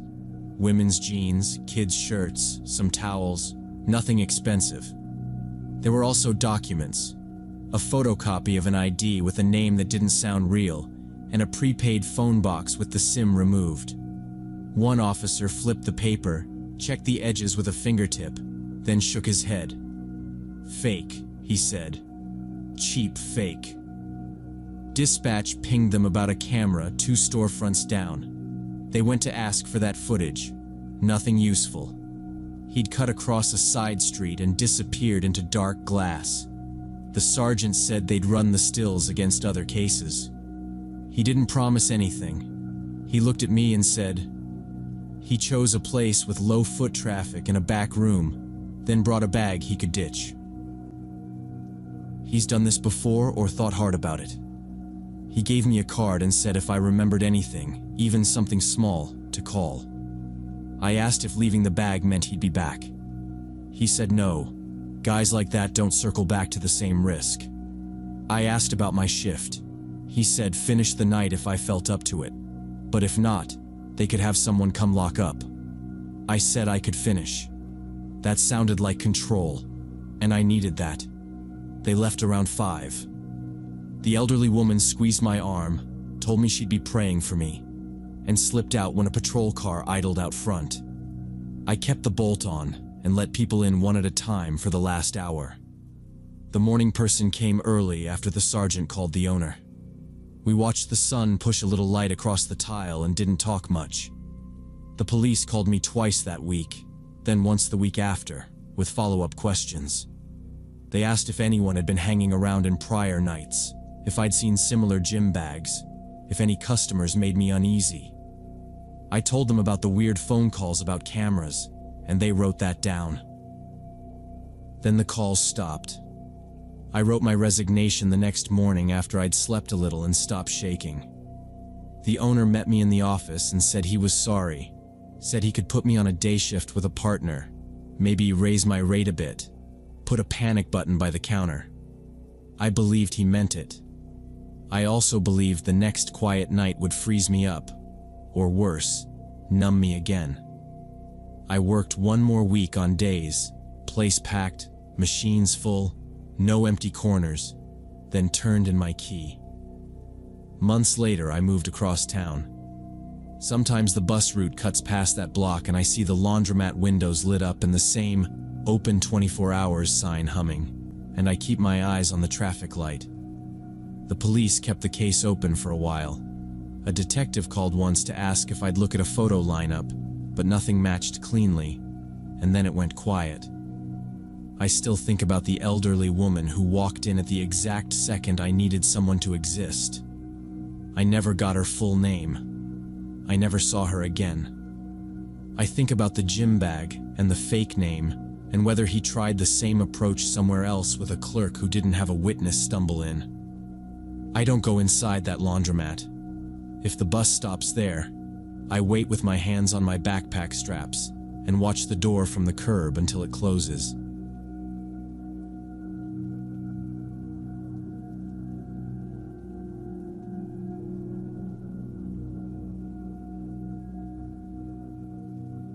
During my junior year of college, I used to study late at the university library almost every night.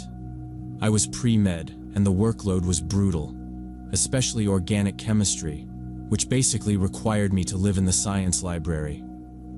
That March, I was deep into exam prep, and I'd stay until the library closed at 11 p.m. most weeknights.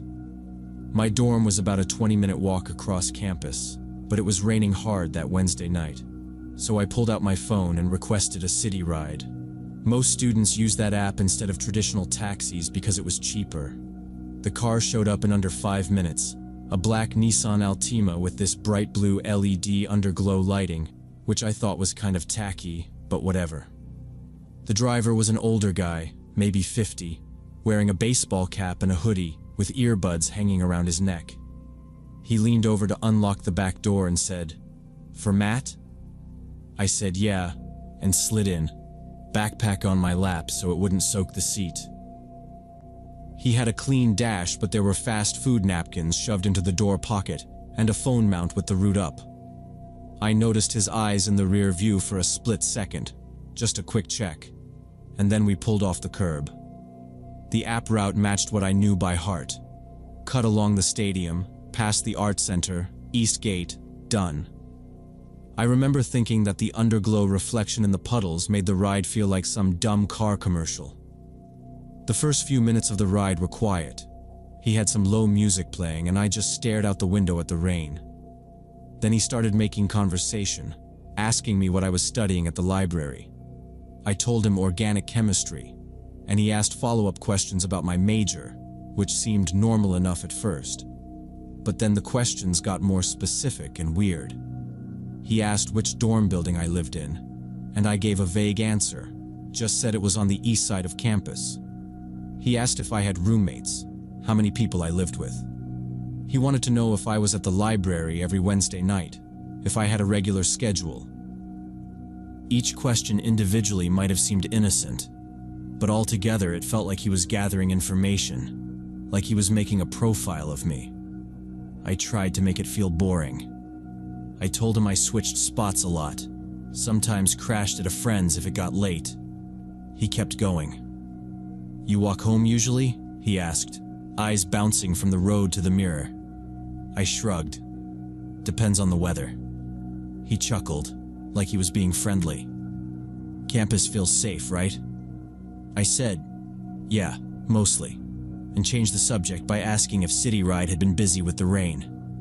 He answered, then circled back.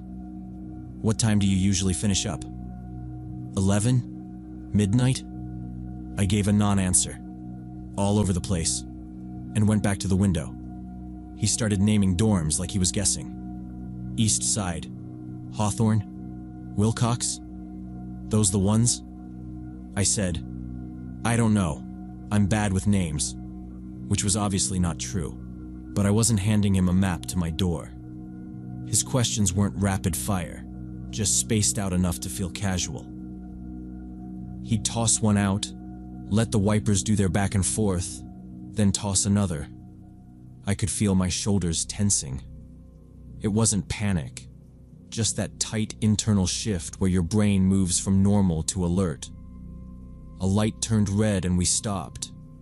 He adjusted the heater, then said, almost like a joke, "You don't have a boyfriend coming out to walk you, huh?" I said, "My friends and I switch off," which again was vague and technically true sometimes. He nodded, hummed along to the music, then said, "Good. It's smart having someone meet you." The way he said "good" made me want out of the car faster than the rain made me want to stay. I started giving shorter answers, being deliberately vague, hoping he'd take the hint and drop it. He didn't. He kept asking questions about whether I walked home alone usually, whether I had friends who also studied late. Every time I answered, he'd glance at me in the rearview mirror, and his look was intense, studying me. The ride should have taken 15 minutes, but we were only about 8 minutes in, and I was getting seriously uncomfortable. I didn't want this guy to know exactly where I lived or when I'd be walking alone at night. I made a quick decision and pulled out my phone, pretending to look at a text. I told him my roommate had just messaged me and I needed to stop at the convenience store to pick something up for him. I asked if he could drop me at the 7-Eleven that was a few blocks from campus. He looked at the route and said, "That's off the app drop-off." I said I could change the destination, thumbs tapping the screen like I was doing it right then. I added, "He's sick. He needs Pedialyte. I can walk the rest." I was calm on purpose. People push back less when you sound certain and boring.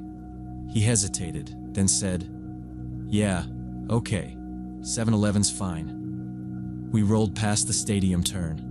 I watched the little blue arrow move on his screen. He asked, "Which one?"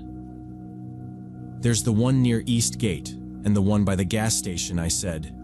"East Gate, because it sat on a corner with good lighting and cameras." I also knew there were always other students grabbing snacks, even late. He nodded and turned on his blinker. The questions slowed. He started talking about how students didn't tip well on rainy nights, not angry, more like he wanted a reaction. I made a polite noise and kept my eyes on the street signs. I was counting lights, counting options. If he missed the next turn, I was going to hit the emergency icon in the app and say, loudly, "Here is fine." I rehearsed it in my head like a line. We hit the next intersection. He made the correct turn. I could see the 7-Eleven sign through the rain, glowing and obvious. My phone buzzed. Probably just some group chat, but I didn't check it. I sat forward a little so he'd know I was getting out. He said, "You sure you don't want me to take you to your dorm after?" I said, I'm good, thanks. The car slowed at the curb. He put on his hazards. I unbuckled, opened the door, and stepped out into the rain. The driver went quiet for a second, just kept driving, and I thought maybe he hadn't heard me. I was about to repeat it when he finally responded, kind of reluctantly, that sure, he could stop there. He pulled into the 7-Eleven parking lot and I got out quickly, thanking him and closing the door. The Altima drove off and I stood by the entrance, watching until I was sure he was gone. My heart was pounding, and I felt stupid for maybe overreacting, but something about that whole interaction had felt wrong. I went inside the store and grabbed a random bottle of water, then waited about 5 minutes to make sure he wasn't circling back. Through the window, I didn't see the Altima anywhere on the street. I opened the City Ride app and requested a new ride, this time to my actual dorm. A different driver accepted, a woman in her 20s who looked like a grad student, and she showed up in a silver Honda.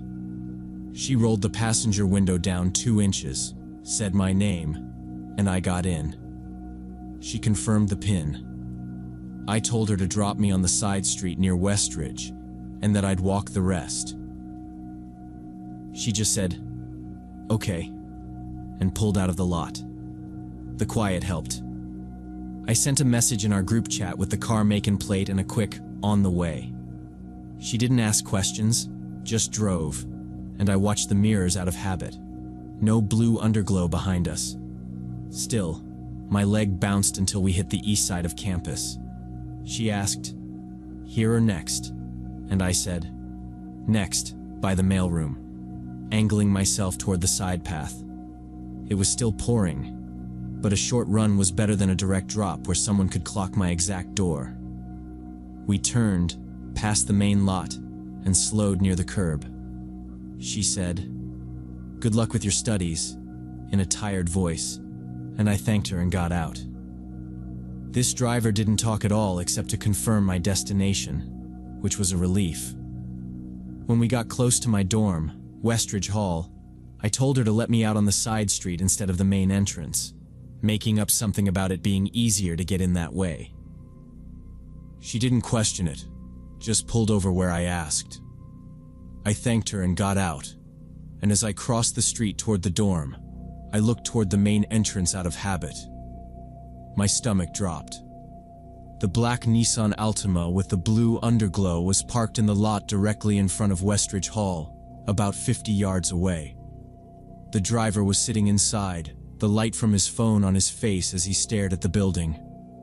I changed direction immediately and walked quickly toward the neighboring dorm, Norton Hall, where my friend lived. I used his spare key card from earlier in the week to get in through the side entrance. Once inside, I called campus security and explained that a City Ride driver had dropped me at a store and then showed up outside my dorm. The dispatcher said an officer would check it out right away. I waited in the lobby where I could see the lot without standing right at the glass. A few minutes later, a campus security SUV pulled in and parked behind the Altima. The officer walked up to the driver's window. The guy rolled it down and they talked. I couldn't hear details, but I saw the driver showing his phone and gesturing down the street, like he was waiting for someone else. After a bit, the officer stepped back and the Altima pulled away. The security officer came into Norton Hall and took my statement. He said the driver claimed he was just checking his next pickup and didn't realize it was my dorm, which sounded weak. I asked if he showed an active ride, and the officer said no, just a map screen, and that they couldn't do more unless he trespassed or someone was threatened.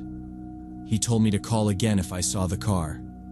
I filed a complaint through the app with the driver's info and the timeline. I got an automated "we'll investigate" email and nothing else. For the next few weeks, I started getting careful. I set destinations to the coffee shop or the bookstore and walked the last short stretch. I shared every ride in our group chat and made everyone else share theirs. A friend admitted a driver once asked to save her address to make pickups faster, and she said no, but never reported it because nothing happened. We started comparing names and car details. I kept my backpack in front of me, waited inside, and split rides when I could. I ran into the same officer later. He said they added extra patrols at closing time. I never saw that blue underglow again, but I still looked for it every night.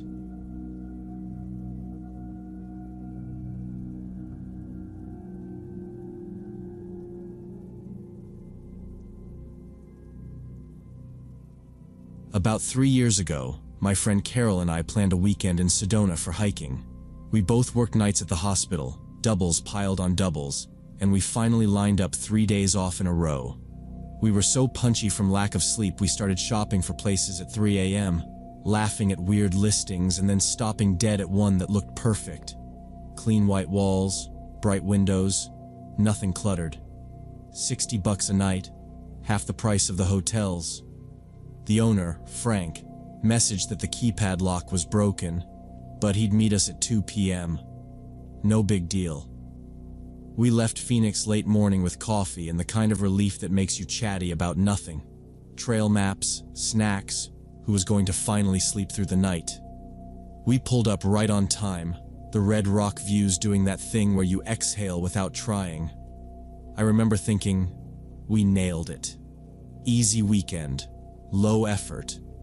Just the woods, our boots, and no call lights. Frank was waiting on the porch. Mid-50s, friendly smile, pressed polo, the kind of guy you expect to see at a hardware store giving advice about grout. He shook our hands and said, "Sorry about the lock, ladies. Supply chain, you know." Then he opened the door and we got hit with a sharp chemical smell. Not lemon cleaner. Heavy, like someone sprayed a whole can of something and shut the place up. The hallway was dim even with daylight. I saw paint flaking near the baseboards and what looked like old water stains on the ceiling, yellow rings overlapping like old coffee cups. Frank kept up the patter, best trails, where to park, while moving fast, like if we didn't stop, we wouldn't look. He showed us the first floor room. It was nothing like the photos. The bedding was supposed to be white, but came off gray, with a few darker smudges that hadn't come out in a wash. The pillows were flat and lumpy. I sat on the edge of the mattress and felt one corner sink more than the other so hard it tilted me sideways. Carol opened the closet to hang her jacket and something dropped, light, dry, a papery thud. It was a dead mouse, dried out, little feet curled. She yelped. I swallowed hard. It was the kind of moment at work where you switch to problem mode, except this wasn't work, and it was where we were supposed to sleep. Frank saw our faces and started talking fast. Old house. Happens once in a while. Exterminator was just here this week, hence the spray. Cleaning lady's coming in an hour, she'll redo everything. Sheets, the whole nine. I can comp you a bit if that helps. He sounded practiced, like we weren't his first complaint. I glanced at Carol. She gave that polite smile you give families when you're delivering bad news on nights. Soft voice, no blame. We both felt weird about bailing right then. It's that social thing, like you don't want to be the difficult one, and it's 2 p.m. in a town you don't know. Okay, I said. If it's getting cleaned, we'll give it a minute. He brightened. Perfect. I'm upstairs if you need me. Kitchen's all yours. When he left, we just stood there. Carol nudged a pillow with one knuckle. I'm not putting my face on that, she muttered. I said we could at least go get food and give the cleaner time, and we'd reassess after. Logical, controlled. We changed shoes, grabbed our wallets, and headed for the front door. To get there, we had to pass through the kitchen. You know when something clicks and a picture gets sharper? It was like that. From the hall, the kitchen looked normal enough. White cabinets, a little table. Up close, it changed. The counter had sticky rings like jars had sat there for weeks. The dish rack held plates with a dull film, and one had a smear like tomato that hadn't been scrubbed. The sink had a slow puddle around the drain with a few floating coffee grounds, and something stringy I didn't want to name.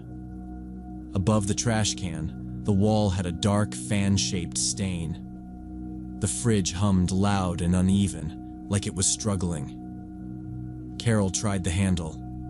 Inside, a baking sheet with foil sat on the top shelf, a grayish residue baked onto it. Next to it, a gallon of milk with yesterday's date and a swollen cap. The crisper drawer was cracked open with a plastic bag of lettuce gone to mush. The smell from the fridge layered under the chemical spray and came back around the edges. I opened a lower cabinet to check for a clean pan. Roach traps all along the back. A few were flipped, and one had legs stuck in the glue, not moving. I felt that same work reflex: catalog, plan, fix. But this wasn't my job. Carol touched the stovetop with 2 fingers, pulled back, and showed me brown grease on her skin. She whispered, "He said someone's coming in an hour? To fix all this?" It wasn't sarcasm, more like she needed the words to line up that didn't. Footsteps creaked above us, slow, then a door shut. Maybe Frank, maybe someone else. I realized we hadn't asked if anyone else was staying downstairs. We hadn't asked anything, really. We'd been too polite. I pictured us coming back after dark, exhausted, deciding it was fine for one night because we didn't want to drive back to Phoenix and didn't want to argue with a stranger on his property. I pictured waking up and finding more we didn't want to see. That felt like how people get themselves stuck. Reasonable steps that add up. "We should go," I said.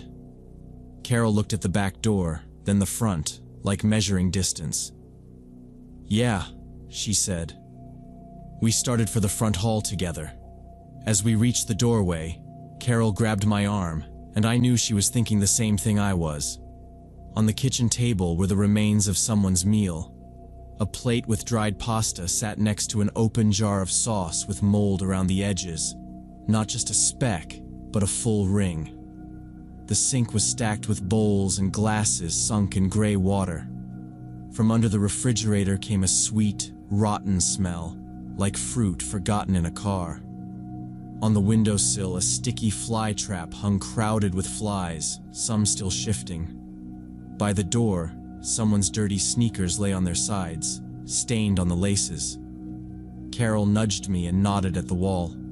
A large wet stain had spread there with dark edges, obvious mold.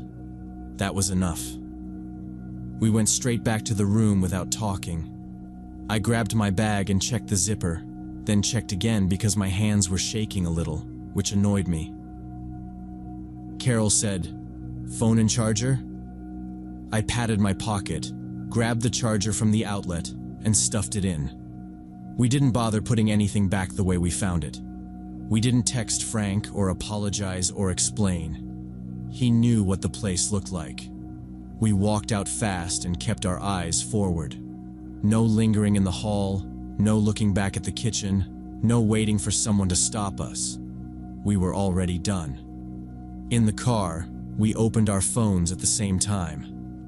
"Hotels," I said, and she said, "Already on it." Weekend rates were brutal, and most things were sold out. I watched the house while she scrolled. A curtain upstairs shifted. Maybe it was nothing.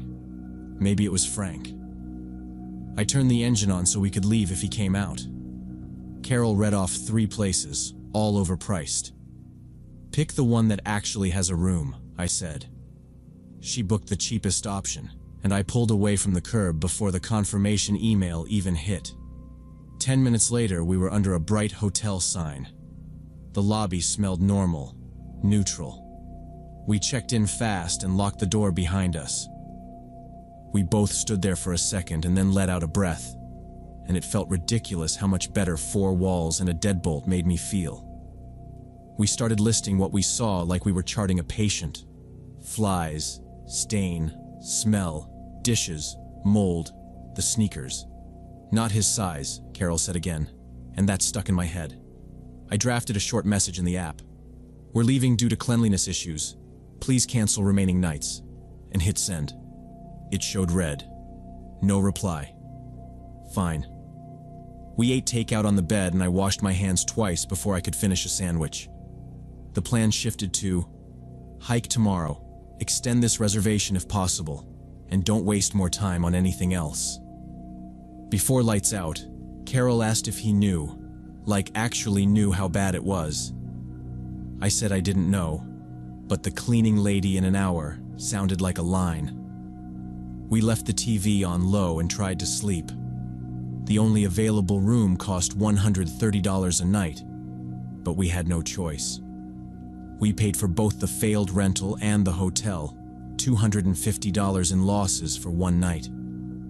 It was a lesson. Low price and nice photos don't guarantee anything, especially if there are no reviews at all. Later, we checked Frank's profile again. After our visit, 4 negative reviews appeared mentioning dirt, insects, and smell, basically a copy of what we saw. Apparently, we weren't the first to encounter it, but at the time of booking, there weren't any reviews yet, just the clean photos.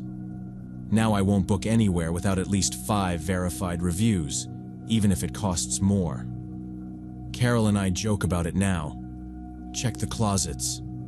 But we were genuinely creeped out then. The dead mouse falling out of the closet still shows up in my nightmares sometimes.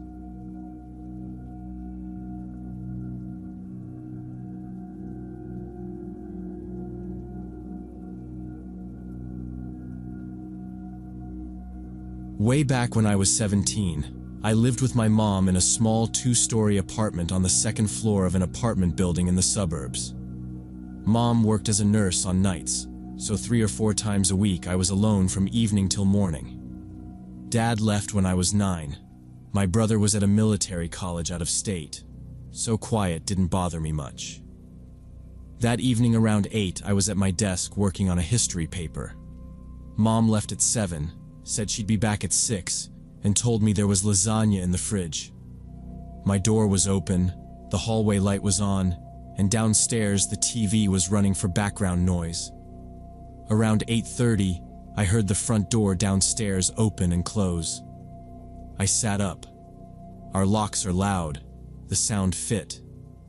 I waited for keys in the bowl, or Mom calling that she forgot something. Nothing. Just the TV and the fridge hum. I told myself it could have been a neighbor's door echoing through the stairwell and kept typing. The paper was due on Monday, no extensions. A couple minutes later, I heard a softer close. I paused again, listened, and got nothing. I didn't go check. I was trying not to be dramatic about sounds in an old building. I forced my brain back to reconstruction and wrote 2 clunky sentences. Then Mom's voice came from below, from the entryway. "Liv, can you come down? I need help with bags." Same cadence, same tired smile I could hear in it. It was odd because she'd left an hour earlier, but she's turned back before for her badge. I got up and went downstairs, calling, "Coming, Mom. What happened?" No answer. At the bottom, I saw the front door exactly how I'd left it. Both locks set. The entryway was empty. No bags, no shoes, nothing disturbed. I checked the peephole, then unbolted and opened the door. The common hallway was empty too.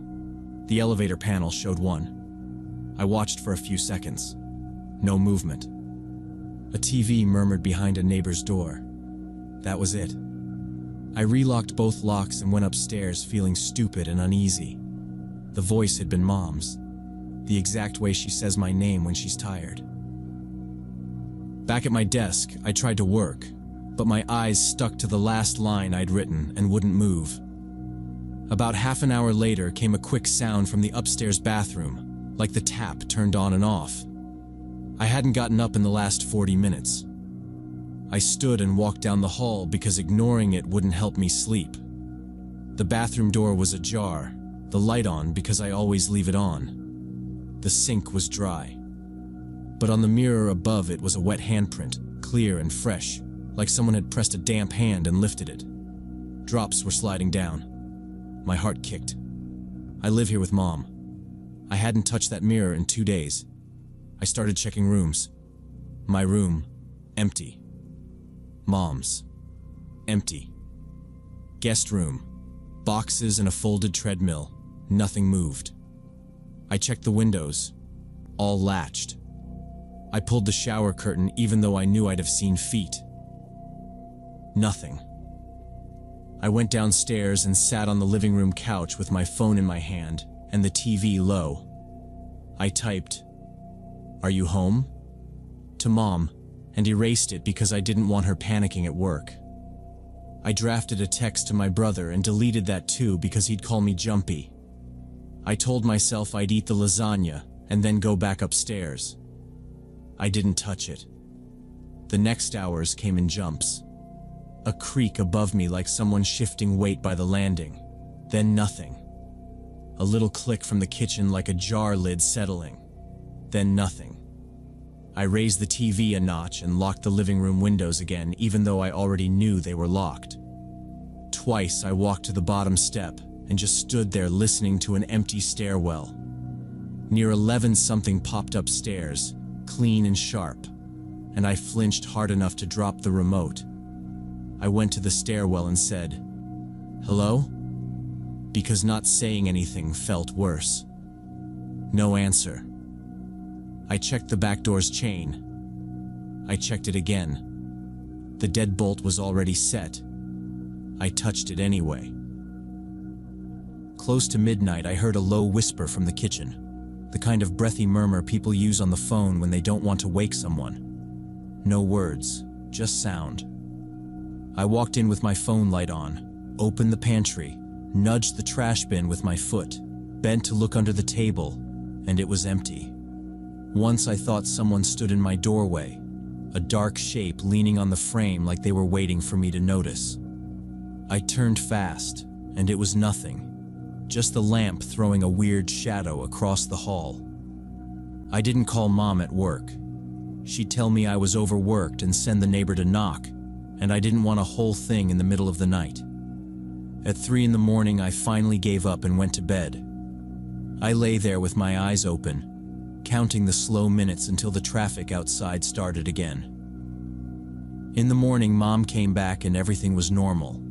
Coffee, scrubs, quick hug, the same as always. I didn't tell her about any of it. I just said school was fine and pretended to be late so I could leave first. A few months later, the same kind of nights started repeating. Voices where there shouldn't be voices, just my name said in a familiar tone from the wrong direction. Movements at the edge of my vision that disappeared when I looked straight at them. Little changes at home. Keys on the wrong hook. A mug left on the counter I didn't remember using. I made a list of every ordinary explanation I could think of and crossed most of them off. I booked a regular doctor because if this was going to keep happening, I wanted to rule out anything obvious. She listened, checked the basics, and referred me to a psychiatrist. The psychiatrist sat with me for over an hour and went through questions that felt like they were trying to poke holes in my version of reality. I answered as simply as I could. He asked about stress, sleep, trauma, substances, family history. He had me do memory and focus tests. At the end, he said my symptoms didn't fit the classic picture of schizophrenia or psychosis.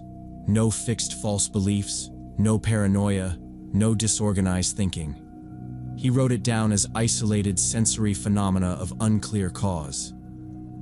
Not satisfying, but at least it wasn't a label I couldn't shake. He recommended I keep a diary. Write what you ate, how much you slept, what was going on that day. When it happens, what time, what you were doing, don't chase it, just record. So I did. I made a rule. Short entries only, no overanalyzing at 2 a.m. I logged nights with nothing and nights with too much. I logged arguments with Mom, tests at school, the weeks I ate garbage and the weeks I pretended to be healthy. I kept it boring on purpose so the patterns, if there were any, could stand out. For a while, the act of writing helped because it felt like control. I didn't change my routines beyond that. I still used the same lamp. I still left the TV on. I've been keeping that diary for 5 years now. During that time, I heard Mom's voice 4 more times, always the same tired sound of her asking for something simple, like, "Can you grab me a glass?" even when she wasn't home. I saw dark figures standing in doorways that vanished when I blinked. Once I felt a hand touch my shoulder while I was alone, quick and firm, like someone trying to get my attention without scaring me, and I froze so hard my neck ached the next day. I wrote each one down. Date, time, what I was doing, what I'd eaten, how I slept, how long it lasted. No drama, just facts. The episodes are irregular. Sometimes months pass and I think it's over, and then I'll get 2 things in 1 week and feel stupid for believing that. I brought everything to doctors, blood work, scans, nothing. "Your brain looks fine," one specialist said, and then shrugged. Another called it benign perceptual events and told me lots of people have them and never tell anyone. A third said, "Sometimes the brain creates artifacts under stress," and I wanted to ask him if he ever heard his mother call him from an empty house, but I let it go. I learned what not to say at work. If I started with, "I sometimes hear my name when no one's there," people smiled the way you smile at a loose dog and took a step back. So I stopped telling anyone except the 2 doctors and, once, my brother, who told me to get a camera, then realized how that sounded and apologized. I keep location sharing on with Mom. If I hear her voice, I check my phone first. If the dot isn't at home or nearby, I don't answer out loud. I wait until I'm sure the room is empty, and then I move. The uncertainty is the worst part. I can live with a weird brain if that's all it is. What gets me is not knowing if it's medical, psychological, or something I'll never get a straight explanation for. I function. I work. I sleep most nights. I've adapted to the possibility that now and then I will hear something that isn't there, and I will have to decide how to respond without making a scene. I've learned to live with it, but I still get that cold feeling down my spine when I hear my name called from an empty room.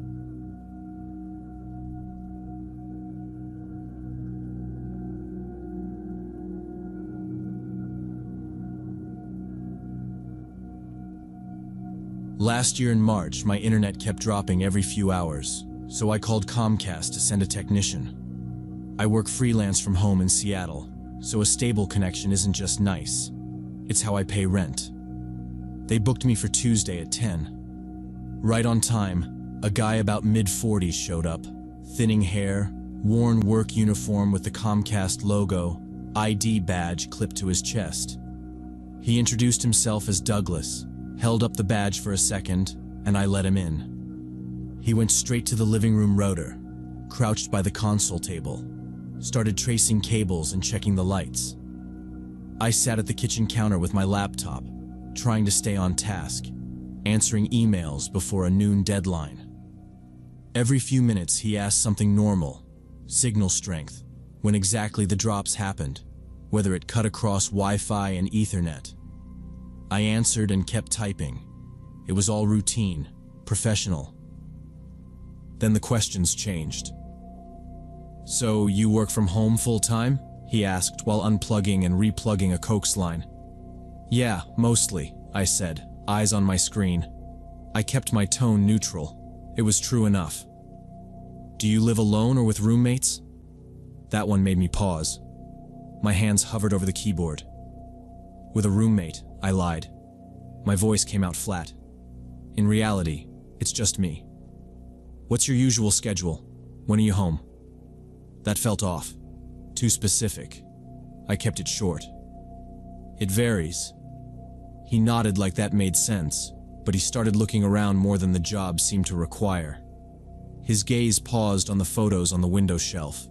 My family, a friend's wedding, then down over the mail I hadn't sorted on the side table.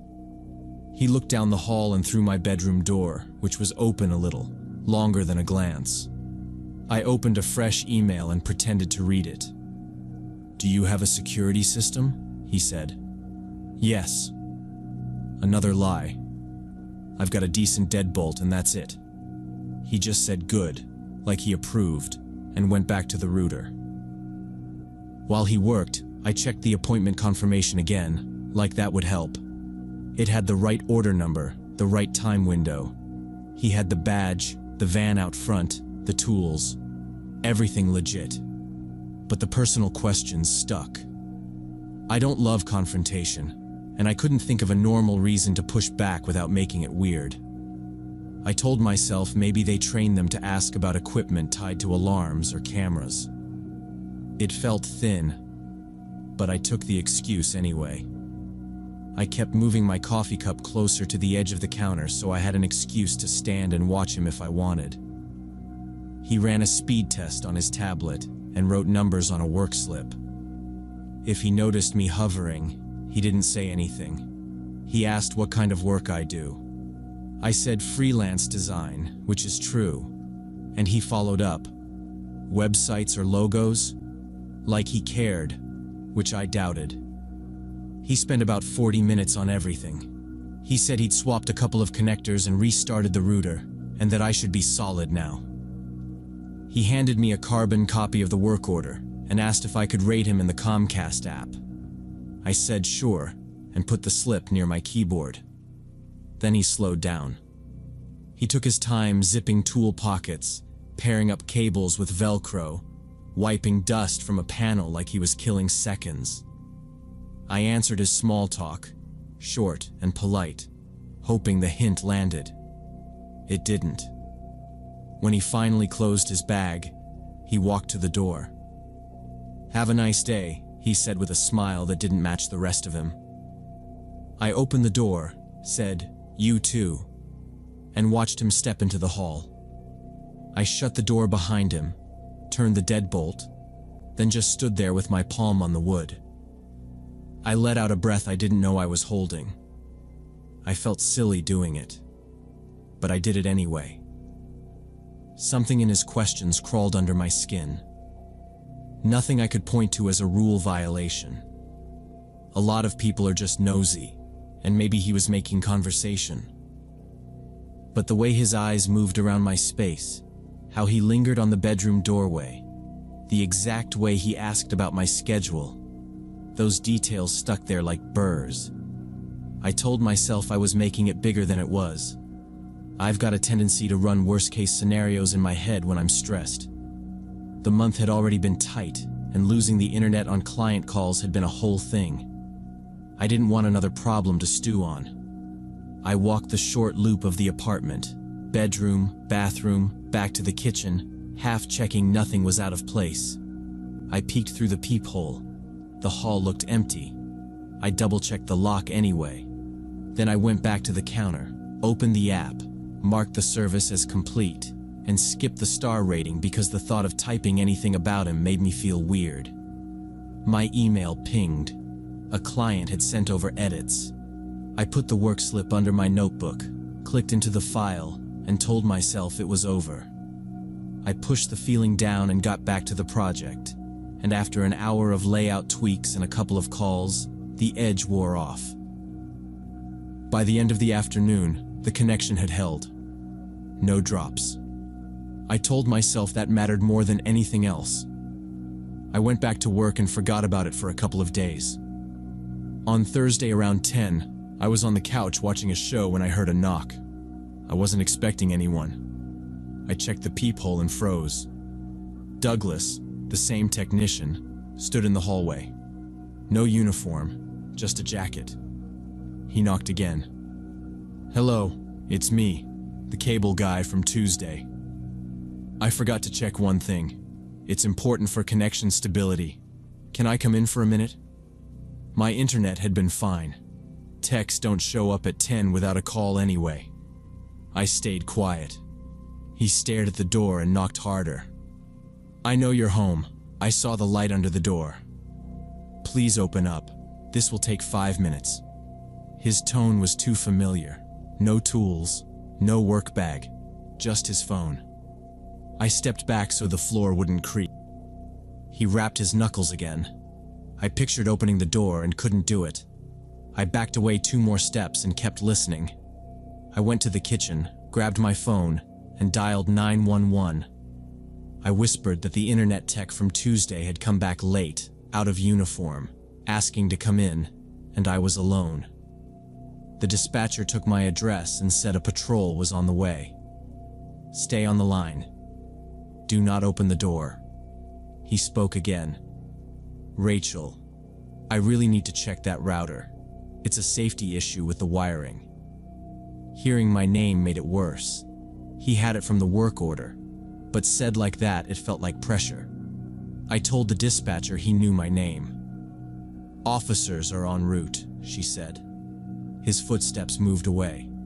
I heard the elevator chime, then nothing. "Is he gone?" she asked. "I think so," I said. "I'm not opening the door."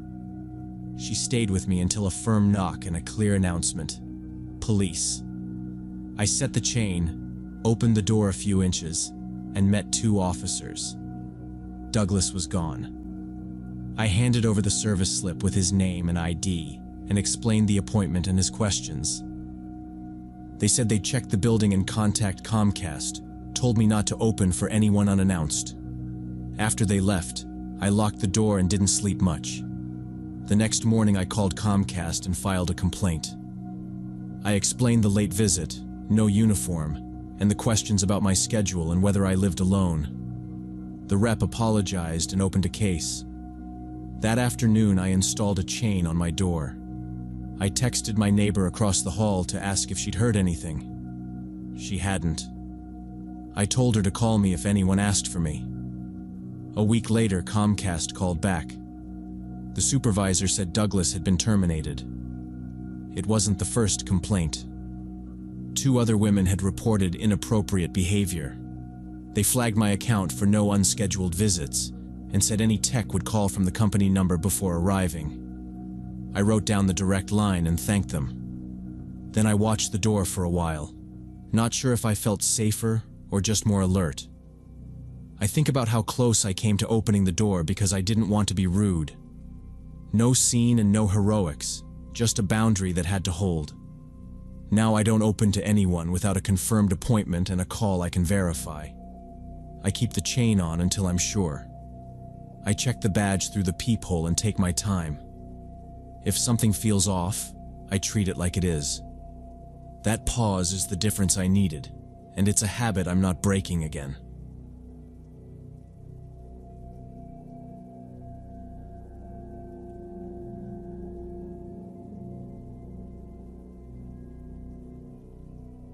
So this happened last summer when me and my best friend Mira convinced our parents we were mature enough to stay overnight at her family's rental lake house by ourselves.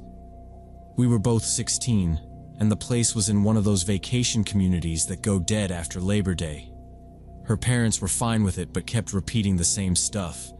Keep the doors locked, don't mess with the thermostat, neighbors are probably gone. We got there Friday evening with junk food and a laptop like we were going to college or something. The house looked bigger when it was just us. 2 floors, wraparound porch, those huge windows that make you feel like you're in a display case. It was cold inside from being empty. Mira dragged out a space heater, and we huddled under blankets, put on a dumb movie, and tried to pretend it was normal. I remember feeling weird about the big dark yard outside the glass, like we were on stage. I told myself I was being dramatic and kept my eyes on the screen. We joked, paused to argue about snacks. Typical. I texted my mom a picture, thumbs up, heater in the background, and she sent back, "Doors locked?" with about 9 question marks. We checked them again just to avoid the lecture later. Around 11, when we were shutting everything down, I stepped onto the porch to cool off because the space heater made it stuffy. That's when I saw a light in the window of the house next door. It was maybe 50 yards through the trees and I could see a beam moving, slow and searching, like someone with a flashlight. I called Mira. She squinted and said, "Probably a last-minute weekend thing." But her parents had said it would be empty out here. That stuck in my head. We went back in, locked the door behind us, again. did a quick sweep like we were being responsible, then took our bags upstairs and decided to sleep in the same room. We'd left our phones charging in the kitchen because we didn't think we'd need them overnight. Stupid in hindsight, but it felt fine then. Lights out, talking a little, then quiet. Around 2, I woke up to a sound. Not the heater, not pipes. Floorboards. Downstairs. A slow step, then a pause like someone testing each one. I froze. When I nudged Mira, she was already awake. We just listened. Another creak. Pause. The pacing was careful, like whoever it was knew exactly how much weight to put down. Our phones were downstairs, and that detail went through my brain like a warning label. Mira whispered, "It could be the house settling." Then we heard a cough. Short, trying to be quiet. That killed the house settling theory, and I felt that horrible feeling where your stomach drops, but there's nowhere for it to go. Mira whispered, "We should climb out the window onto the porch roof and drop into the yard." In the dark. It was a long drop. If one of us got hurt, we'd be stuck out there with whoever was inside. The steps were near the front of the house, and we were toward the back, so I thought if we moved when they were on the opposite side, we could get downstairs fast, grab the phones, and bolt. I shook my head at the window plan, and she didn't argue. The creaking shifted, coming toward the staircase. Then that same cough, closer. We slid off the bed onto the floor. Mira grabbed my hand so tight my fingernails pressed into my palm. We crawled to the door, and I eased it open an inch. There was a faint light now, wandering and low, like a flashlight tucked in a sleeve. It moved across the upstairs landing. The footsteps stopped outside our door. We didn't breathe. Not exaggerating. I actually counted to keep myself from gasping. 10. 15. Nothing. Then the light drifted away, and the footsteps went down the hall toward the other bedroom. I pictured them opening closet doors, checking under beds. I knew that was our opening. If we waited, they'd come back and maybe try our knob. I leaned into Mira's ear. "Now," I mouthed, and she nodded. We moved on our knees, keeping low so the bed frame blocked us from the hallway's line of sight. My brain was doing math I didn't want. How far to the stairs, how loud the carpet would be, where the floor squeaked. I remembered a spot on the landing from earlier. Mira had tripped and laughed about it. We skirted it. The light brushed the far wall near the other room and we heard a drawer slide. Not yanked, slid. That detail made it feel worse, like they weren't in a rush. At the top of the stairs, I peered down. Living room was dark except for a dim gray shape of furniture. The space heater's cord trailed across the rug. I realized it could trip us.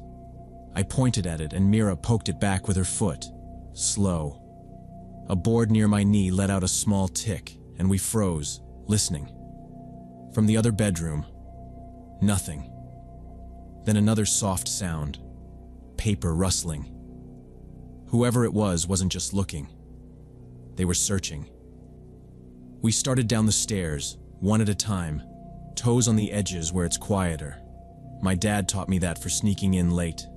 Dumb skill, useful now. Halfway down, the light in the hall stopped moving. We flattened ourselves to the side. The light didn't come back. I could feel Mira trembling through her grip. I wanted to tell her we were okay, but that felt like tempting fate. Kitchen was left off the stairs. Phones were on the counter by the window. Front door was right of the stairs. Lock was the kind you can flip fast. We slid to the bottom step. I looked at Mira. She looked back at me. I raised 3 fingers. 2. 1. I realized this was our only chance to get downstairs while whoever it was searched the other room, and I signaled to Mira that we needed to move now.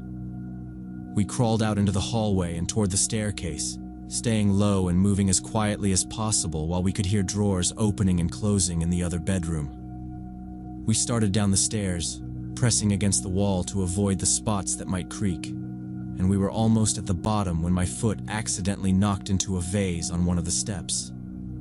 The vase fell and shattered on the hardwood floor with a crash that sounded impossibly loud in the silent house. Everything upstairs went quiet instantly, and then we heard fast, heavy footsteps running toward the stairs. We both jumped up and ran for the front door, and I grabbed the deadbolt, but the door wouldn't open because in my panic I forgot about the chain lock at the top. Mira reached up and unhooked it, and we burst out onto the porch and ran across the yard toward the road, not looking back, just running as fast as we could in our pajamas and bare feet. I heard the front door bang open behind us and something clatter against the railing, and that was enough to make my legs move even faster. The gravel from the driveway cut our feet, but neither of us said anything. We hit the road and turned left, because that was the way we'd come in earlier, and I remembered there were mailboxes that direction. The night felt big and empty. No cars, no porch lights, nothing. So we kept to the dirt shoulder and tried not to slip. Mira kept whispering, "Don't stop, don't stop," like a rhythm to run to. I looked once over my shoulder and saw nothing but the dark line of trees and the outline of the house. I didn't tell her I thought I heard someone on the porch again. It didn't matter. Running was the only plan. We ran down the dark road for what felt like forever, but was probably about 10 minutes until we reached a house that had lights on, about a mile from the vacation community. An older couple who let us in and called the police right away. The husband met us at the door with a phone already in his hand, and his wife wrapped towels around our feet without asking questions. She kept saying, "You're safe now," and I could tell she meant it, but my brain wasn't ready to believe it. The dispatcher put me on speaker and asked for the address, and if we were hurt, then told us to stay inside and lock the doors. The husband did a quick walk to every window and checked the latch like he had a routine. We sat at their kitchen table, shaking and trying to explain between breaths. I told them about the flashlight next door, the creaking, the cough, the drawers. Mira added details I forgot, like the way the light slid under our door and stopped. 2 patrol cars showed up fast. One officer took our statements while the other talked to the couple. They asked for names, ages, who owned the lake house, when we arrived, if anyone knew we were there. I told them Mira's parents had a key box and the code, and the officers exchanged a look that I didn't like. They said sometimes thieves watch for those boxes and test default codes. They'd been dealing with a string of break-ins at seasonal places. Nothing dramatic, just people who knew the area was empty and methodical enough to work quiet. We rode back with them to the house while another unit circled the road. When we pulled up, the porch light was still off, and the front door was ajar. Inside, the officers moved room to room, announcing themselves, clearing corners. They found the drawer in the upstairs room spilled out, my backpack half unzipped, and the back door cracked. Whoever had been there was gone. No boot prints worth anything on the hardwood, just the mess and the broken vase and a few cabinet doors opened like someone had a checklist. They checked the neighboring house too. It was locked. Through the window we could see a tipped lamp and a scuff on the wall, but nothing to grab onto. The officers said they'd file the report, notify the neighborhood security company, and pass it to the county detectives. But they were honest that these guys were quick and careful. The older couple offered to let us stay the night, and the officers said that was the best option. Mira's parents arrived at dawn, pale and angry in that scared parent way, and after more statements, we drove home. Nobody was ever arrested. Insurance covered the damage. The house got a new deadbolt and a camera. I turned 17 a few months later and still sleep with my phone charging on my nightstand and the bedroom door locked. I keep thinking about that cough, how ordinary it sounded, and how we almost convinced ourselves it was the house, and how close we came to being the kind of story that doesn't end with someone opening a door and running.